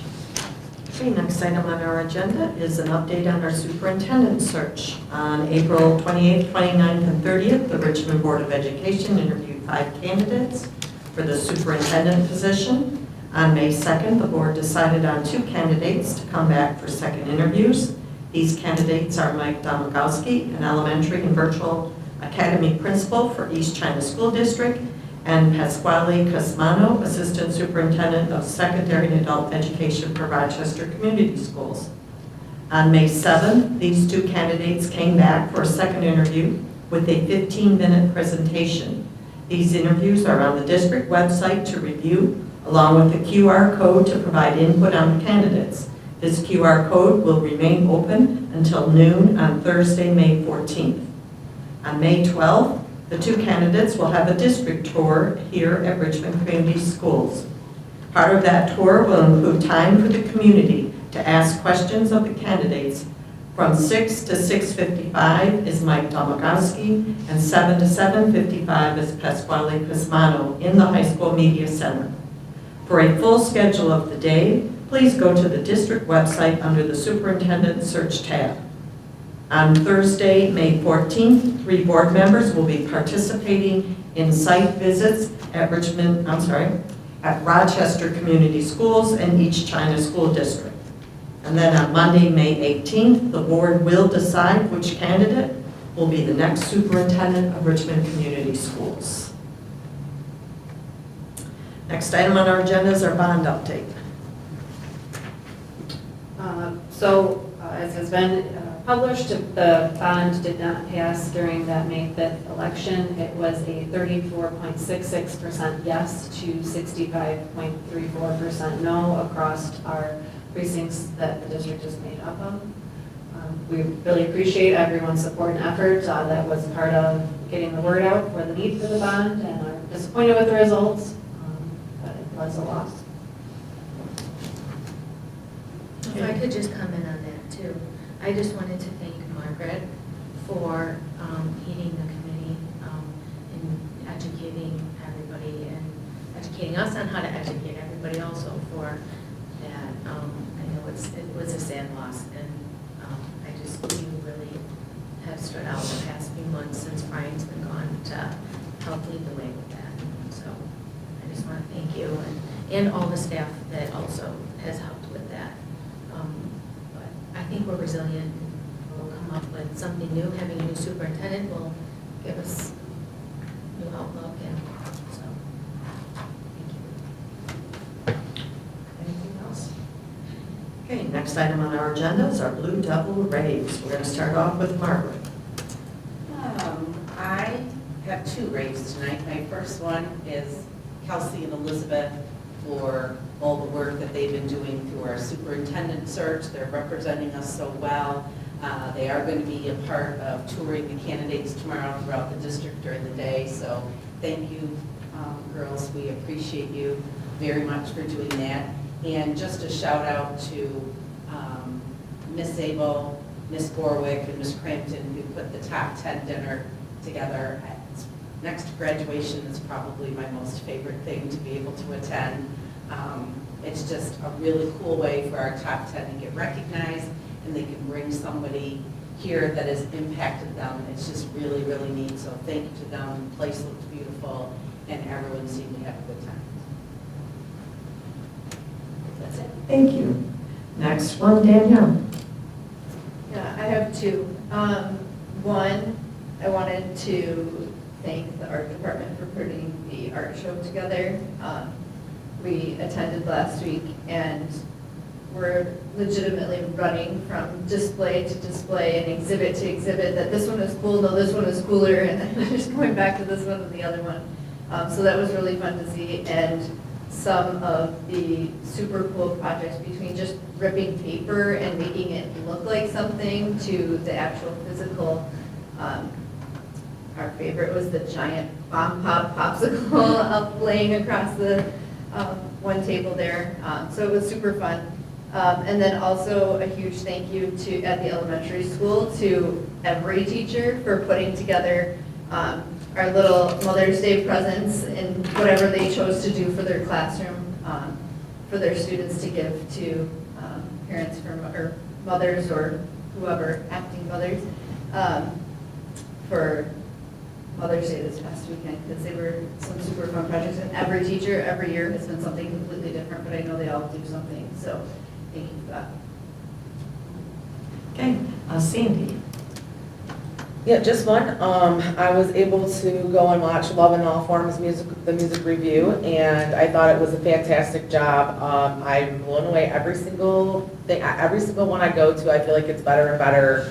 And I think there was some collaboration with the high school choir teacher, but I'm not 100%. But so that's cool to see. But just special good job, kudos to Caitlin Sins and Brian Braun for putting on a great, and the kids obviously for doing a great show. It was very, very entertaining. Thank you. Sarah? Just a few. Just wanted to say congratulations again to all the top 10. I know that is an exciting place to be in the top 10, and they all work so hard. So congratulations again to them, and then thank you to all the staff who've come out and given feedback with the superintendent interviews. I know I've seen a lot of staff out there taking the time in their off time to really invest and give the feedback. We've gotten a lot of feedback from various staff members, and obviously to the two reps that are also such a big part of that. Your feedback is also very much appreciated, and it helps just kind of organize things, at least in my brain, to see it from a different perspective from a staff. So I appreciate all the time that people are giving to that process. Candace? Yes, I I just wanted to give a shout out to Ms. Shack and the Richmond Middle School band, the Richmond High School band, and the jazz band that this past week they had concerts back to back, and very entertaining both nights, and good job everyone with that. And thank you to all the staff for the feedback with the superintendent search and the stakeholders. It's all been overwhelming and turns this all into a much more comfortable experience when we know that we're hearing from everybody, so thank you. I'm going to, Mr. Steyer asked me to share he couldn't be with us, but he too wanted to acknowledge the top 10 and congratulate them. So I am sharing that with you from him. I too would agree with Margaret that as a retired high school principal, this time of year was always the best. It's an honor to acknowledge and see our students when they walk across that stage, and I can't wait to do it. Another handshake, get ready. I also want to acknowledge all of the people, input, staff, community who have been at our meetings for our superintendent search. We have gotten a lot of input. I'm really looking forward to the visit tomorrow and finally making a decision next Monday. So I want to thank those people. Okay, next item on our agenda is our interim superintendent and legislative update. Thank you, Ms. Michon. Just a couple of district updates. I was quite sure the girls would share about all the celebrations coming up, and again, echoing how what a busy time it is, but what a fun time to celebrate everyone across the district. And with that, there's been a number of last minute changes, so I just want to commend the staff who has dealt with some of those, from our prom venue being changed kind of very last minute after everything was set, due to an issue at the original venue. So that's so far gone seamlessly, so we will, hopefully everything will turn out just great on Friday, we're sure it will. Even to, I talked to Mr. Gibson today, and I know Kelsey mentioned the trip to Legoland. Well, that's being impacted by the water outage that they're having in Oakland County, so they pivoted, and the kids will be getting to go to Children's Empire in Chesterfield as an alternate plan. So, just able to kind of pick up and change quickly. So it seems like there's been a lot of that, but I don't think the kids are noticing or skipping a beat. And then lastly, on the district side, we had our attendance field audit today. Again, we typically have one at each count period, so this was our one for the winter count, and there were no findings, no follow-ups, no questions. So a flawless attendance audit today at the elementary. So kind of busy on the legislative side. I spent last week, Thursday and Friday, at the Home County Superintendent's Spring Conference in Lansing. So just presentation after presentation there for those 2 days. So a few of the highlights that I'll share. We had a lunch kind of talk with the MDE Superintendent, Glenn Lako.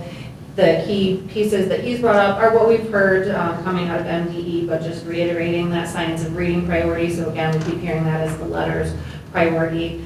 He talked about the understanding that there would need to be more funding to make it work, as MDE is really hoping to see it take off. Some small possibility that they may add additional vendors outside of just letters. There's definitely been a push for that because some districts have already gone all in on training in a different version of science of reading outside of just the letters vendor, so they're looking at how that might be able to work. One of the pushbacks with letters training is that it is a large number of hours of training for the teachers. So again, it's great information, but it is a very large number of hours. He was suggesting some creative professional development options. They are moving to letters training if that does stay in place as the only option. They're moving to kind of asynchronous virtual training opportunities, and so he suggested maybe if there was a snow day, then the teachers would do some of their training on that day. So that was kind of an interesting conversation. He also talked about CTE, looking into alternative ways for the 10-year alternative certification waivers. So as you know, most of our CTE teachers, or many of them, are not a certified teacher. They're coming in from that industry. And so we have to pull a temporary or annual certification for them in order to be here in the classrooms teaching. the law stands right now that you can only do that for a period of 10 years. We ourselves have teachers that are nearing that 10-year mark across the state. Many teachers are nearing that 10-year mark. As we know, it's a very difficult position to fill in a lot of cases, to find that right fit for a CT program. So they are looking at how they might be able to come up with some alternatives to that waiver timing out, if you will, as we come upon that 10-year. So hopefully we hear something positive on that.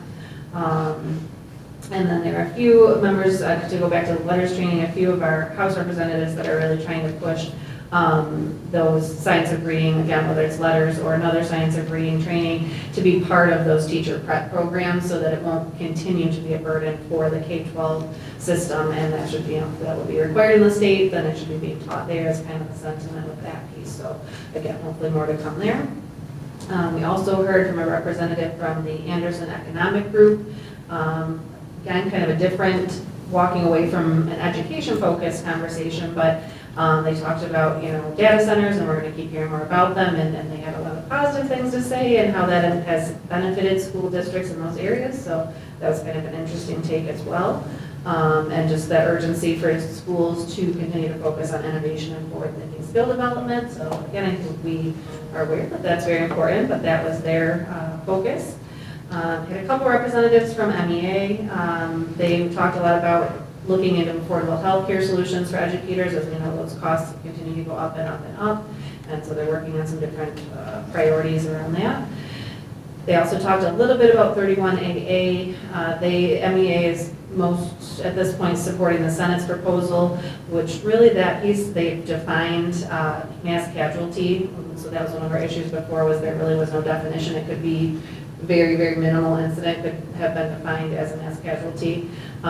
So they have adjusted that to an incident of targeted violence that occurs on school grounds or a school-sponsored event, and it meets all of the following criteria, that it involves the use of a lethal weapon,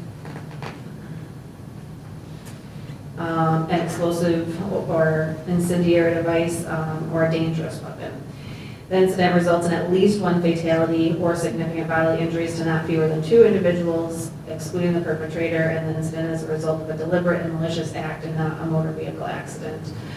So again, they've cleared that piece up. From what I saw, it was not clear on if they were removing the language for the waiving of rights, whereas the executive proposal for 31A is no change from what we saw this year. And then as far as the House, it was to require recipients to waive privilege only after an intentional incident as defined above occurs. So all three are kind of coming at it from different angles still. So we will see where we land with that. We had a presentation on special education law from Clark Hill. My biggest takeaway from there is that they're finding a big shift at the state level, and MDE is continuing to encourage concerns that come forward to go to the district and seek a due process hearing.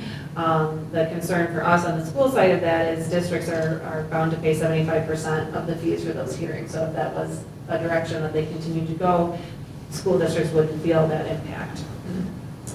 We are part of least restrictive environment monitoring, so that's the other big push that we're seeing in the special ed department at MDE this year. So actually coming up on Wednesday, we'll have representatives with the ISD, special education leaders that support our district and our students that go out to our center-based programs. They'll be bringing MDE in to ask our administrators and special education teams some questions about what we do to provide least restrictive environment.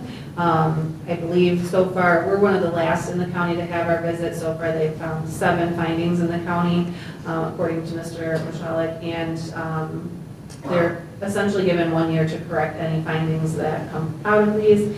And he said so far those have been mostly around intervention tracking irregularities. So he gave an example that a student received an intervention according to a log, but then when you compared it to Power School, the student was absent that day. So those kind of things. So they're really kind of getting picky at that type of thing as far as what they're looking at.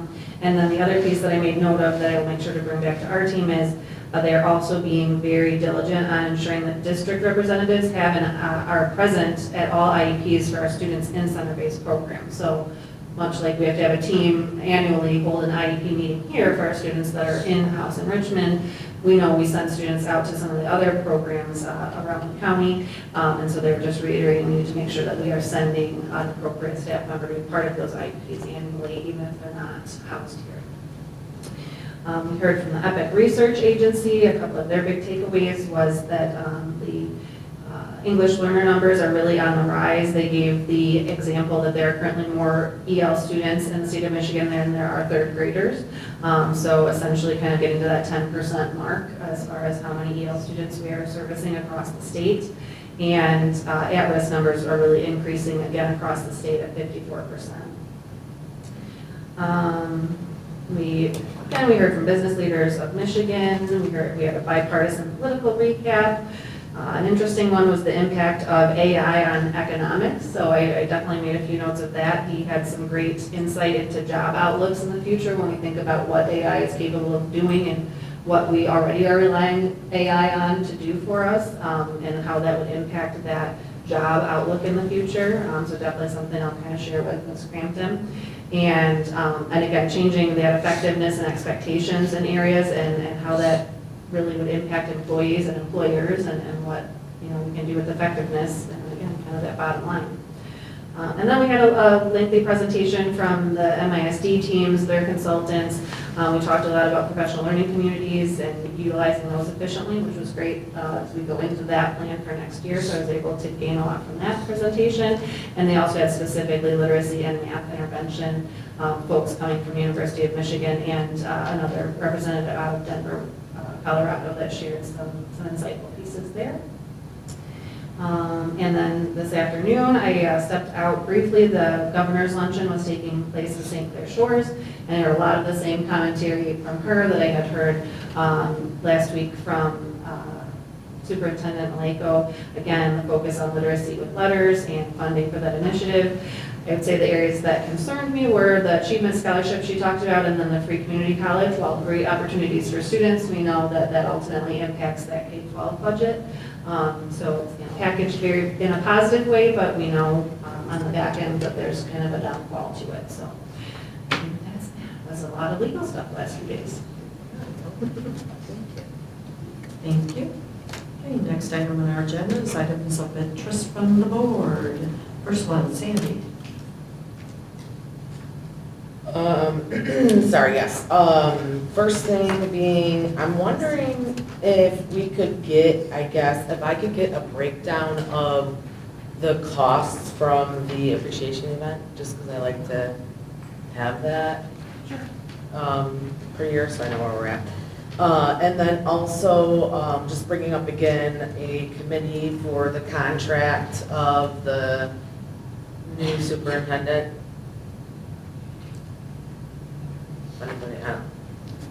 After the 14th, is it the 14th Monday?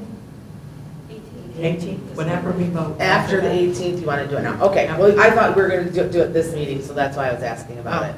But that's fine. I didn't have that in my mind. I was thinking after that After because the I will. 18th. Okay, I'll bring it up. I'm going to need to get with the attorney and see how this all works. And how do we do it? How to do a committee? No. Oh. How to do a contract.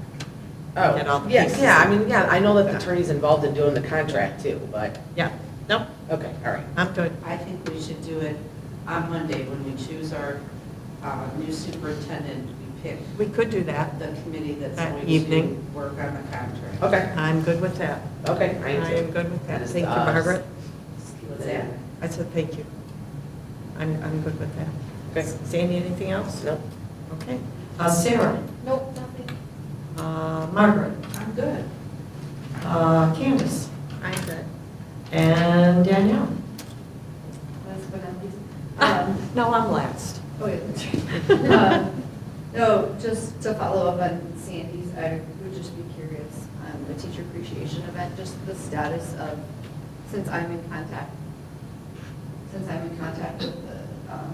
comedy company, just kind of the status of what's going on with that, because I know they had to fill out some forms and submit them back.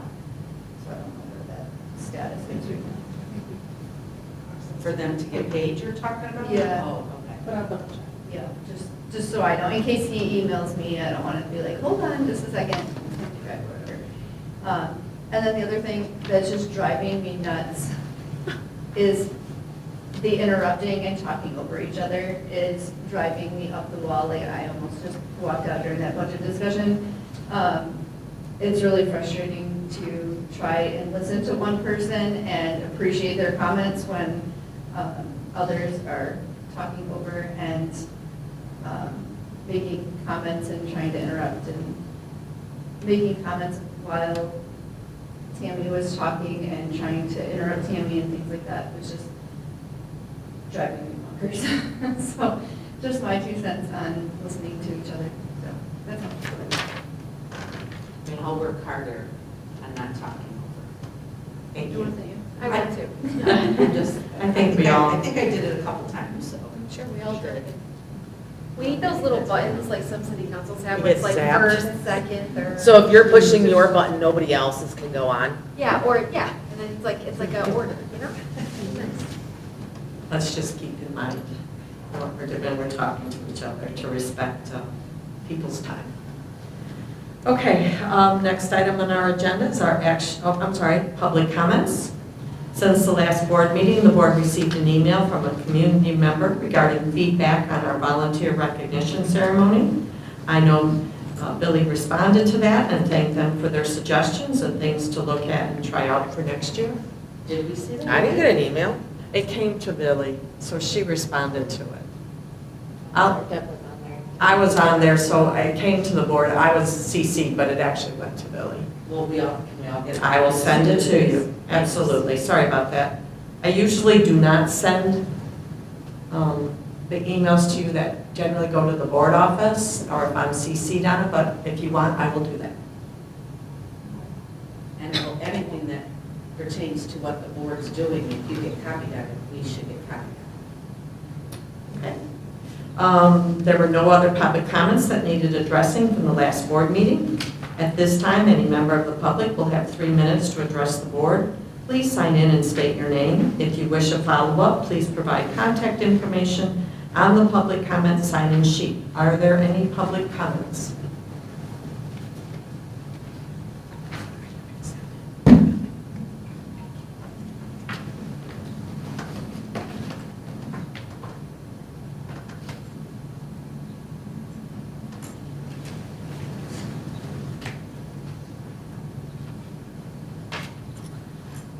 Planning on speaking today, obviously based on my attire, and I'm here quite often, but I don't normally speak. However, in neighboring districts, they're making cuts as well today, and so this conversation has been ongoing about you guys making cuts as well. So I want to address the board. So thank you to the board members for your time, dedication, and commitment throughout the process of searching for a superintendent.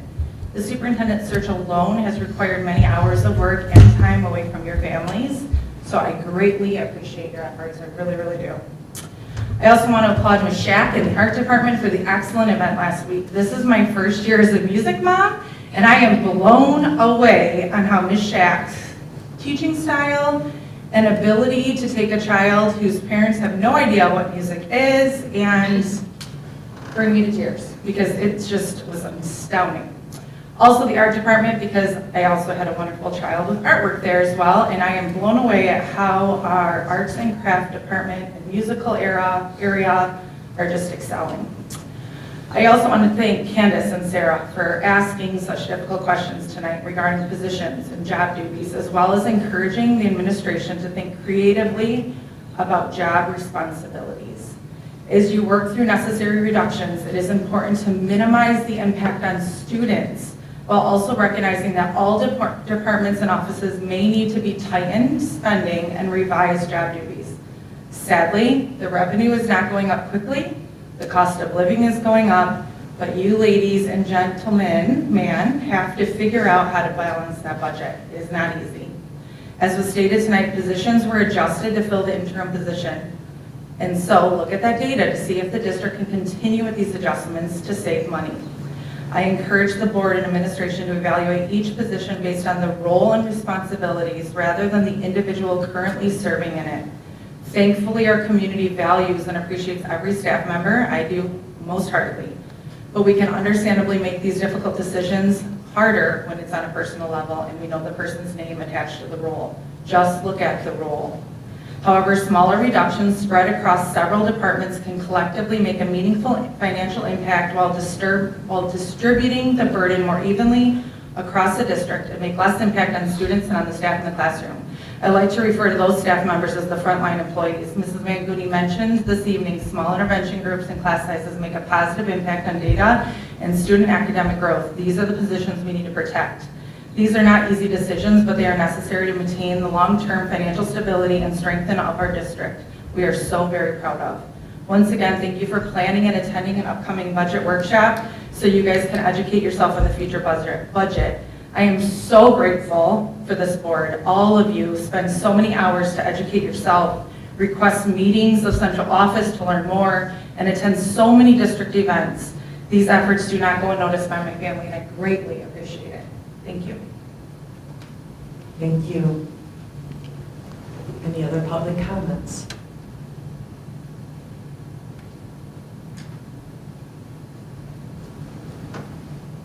One minute, guys.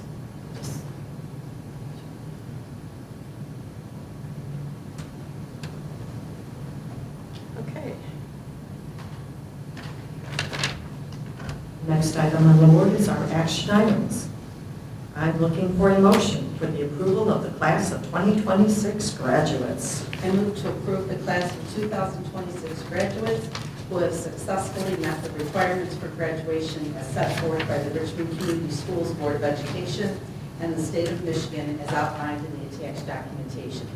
The class of 2026 graduation ceremony for Richmond High School will be held at the Macomb Center for the Performing Arts at 7 o'clock in the evening on Wednesday, May 20th, 2026. Support.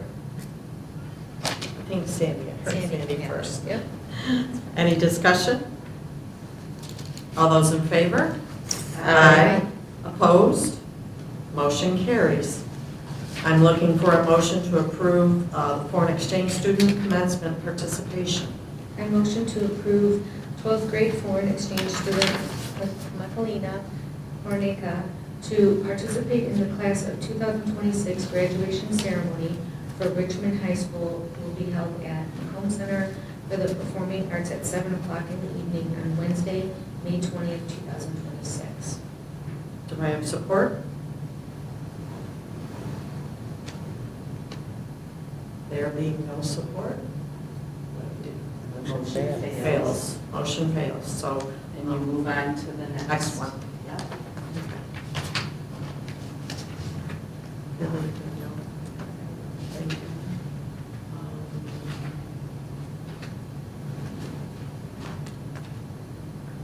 Give me a minute, guys. For this, are we looking for a motion for the Macomb Intermediate School Districts? Hang on a minute, Oh. I'm getting there, I Oh, I thought you were asking. Oh, no, so no, I'm I sorry. thought you were asking. No, I was, I thought you asked too. I and said, was hang about to on. speak, so sorry. Hang on, I was just trying to get my Oh, no, notes. I apologize. Okay, here we go. I always say, I'm looking for a motion for the approval of resolution of support for the Macomb Intermediate School District fiscal 2027 budget. I motion to accept the recommendation of the interim superintendent and approve the attached resolution for support for the Macomb Intermediate School District's MISD fiscal year 2027 operating budget. Support. Thank you. Any discussion? I do have just something to remind everyone who have attended this meeting with Billy, just again, that, you know, they are always welcoming ideas and things that they can improve and or do to help these districts. And just over the next year, you know, think about what we can bring to the table as school board members. I know that the superintendents do go and represent us, but they really do want our input as well for different things. They're always talking about it. And I know Billy and they had talked about the ISD's getting more money and filtering through to us now. So there's a lot of things that we don't participate with because of, you know, the new building that's being built. I'm not sure how many of our students are gonna go that far. It's an hour and 20 minutes away. I mean, so what things can we present to them here, being in this rural district? And they've been very open with me when I go and ask, and so input from anybody whenever for things, just over the next year, whatever. Just know that they're also going to be coming for another bond extension or something soon, and that money comes from our, now learning all that we've learned about our bond, you know, if we're not utilizing some of these services, that because of the distance, maybe it's just something that we need to think about, what we can do The to. north end? Yeah, but our students would utilize it and go to that building if the distance means nothing. They would be transported there from the ISD's It's still transportation. an hour and 20 minutes. I mean, it's a beautiful facility. I would just wish it was closer for us. Well, I mean, that's the whole problem. Nothing's ever done before that. Yeah. So I guess So maybe you're right. we So push going a back- little more. If people from North End don't speak up when they come up with an idea to open a building, but then also that spot, purchase that from the school district, all of that, so it all comes to what kind of area out here is available to purchase land to have buildings in the North End as well. Well, and I know, one discussion I had with Brian before was about, you know, all the different other schools that utilize, you know, one of their built rooms for certain services, and maybe that's our future for something that, a service of some Well, sort. certainly not Richmond's future, because we don't have any room for our own Yeah. kids. Right, I know.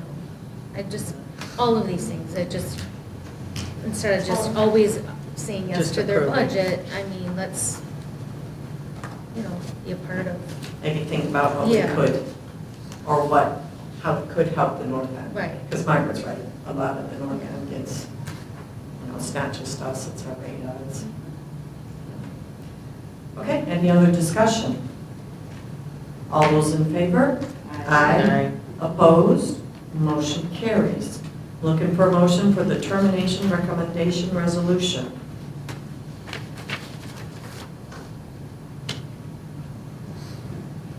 Anyone? I motion to accept the recommendation of the interim superintendent, oh wait, sorry, wrong one. I motion to accept the recommendation of the interim superintendent and approve the attached termination resolution as outlined in the attached documentation. Do I have support? I'm going to support it just because I want to discuss it. Okay, we're supporting it. Any discussion? Yeah, so I did I did talk to Billy today and ask a couple questions, so I figured I would just kind of tell the board. So my questions were when I was reviewing the packet, there were some workman's comp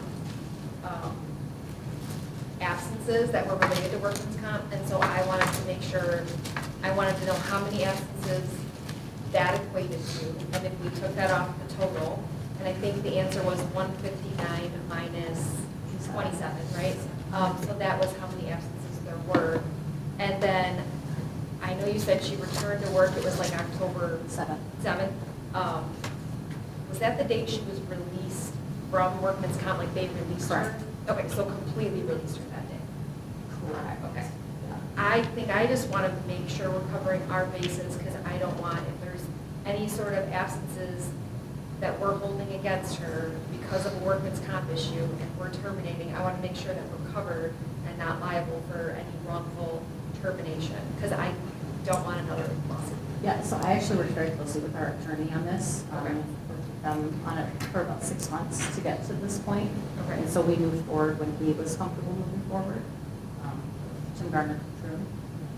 So we wrote the recommendation for termination. Does the employee know that this is here? Yes.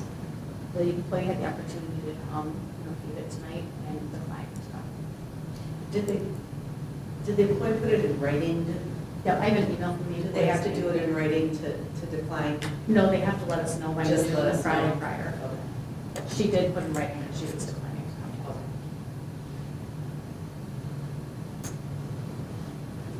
Any other questions? I guess I'm curious if anybody has any thoughts on why we wouldn't do this. That's a lot of absences. There seemed to be a lack of support for it, so I'm just curious, like what everyone else lack of support Like for doing, for the, no, in my mind, I was thinking, I had a couple questions. You asked one of my questions, so I was just about to support the motion when you said it for the same reason. Okay. So no, my question got answered, and I did want to know, because I know it was in the documentation that the person had the ability to come here and defend themselves, if that's even the correct word to say. If they chose not to, that speaks to me. Okay. Um, Okay. So that was, you asked one question, I asked my other question. So Okay. that's my response. Any other thoughts, any other comments? All those in favor? Aye. Opposed? Motion carries. Looking for a motion to go into closed session. Pursuant to MCL 15.268, Section 8C of the Michigan Open Meetings Act, I move that the Board of Education go into closed session for the purposes of negotiations. Do I have support? Support. Any discussion? All those in favor? Aye. Opposed? Motion carries. We'll be reporting to the conference room. For our public, we only have another closed session after that, and then we will be adjourning. So no other business is going to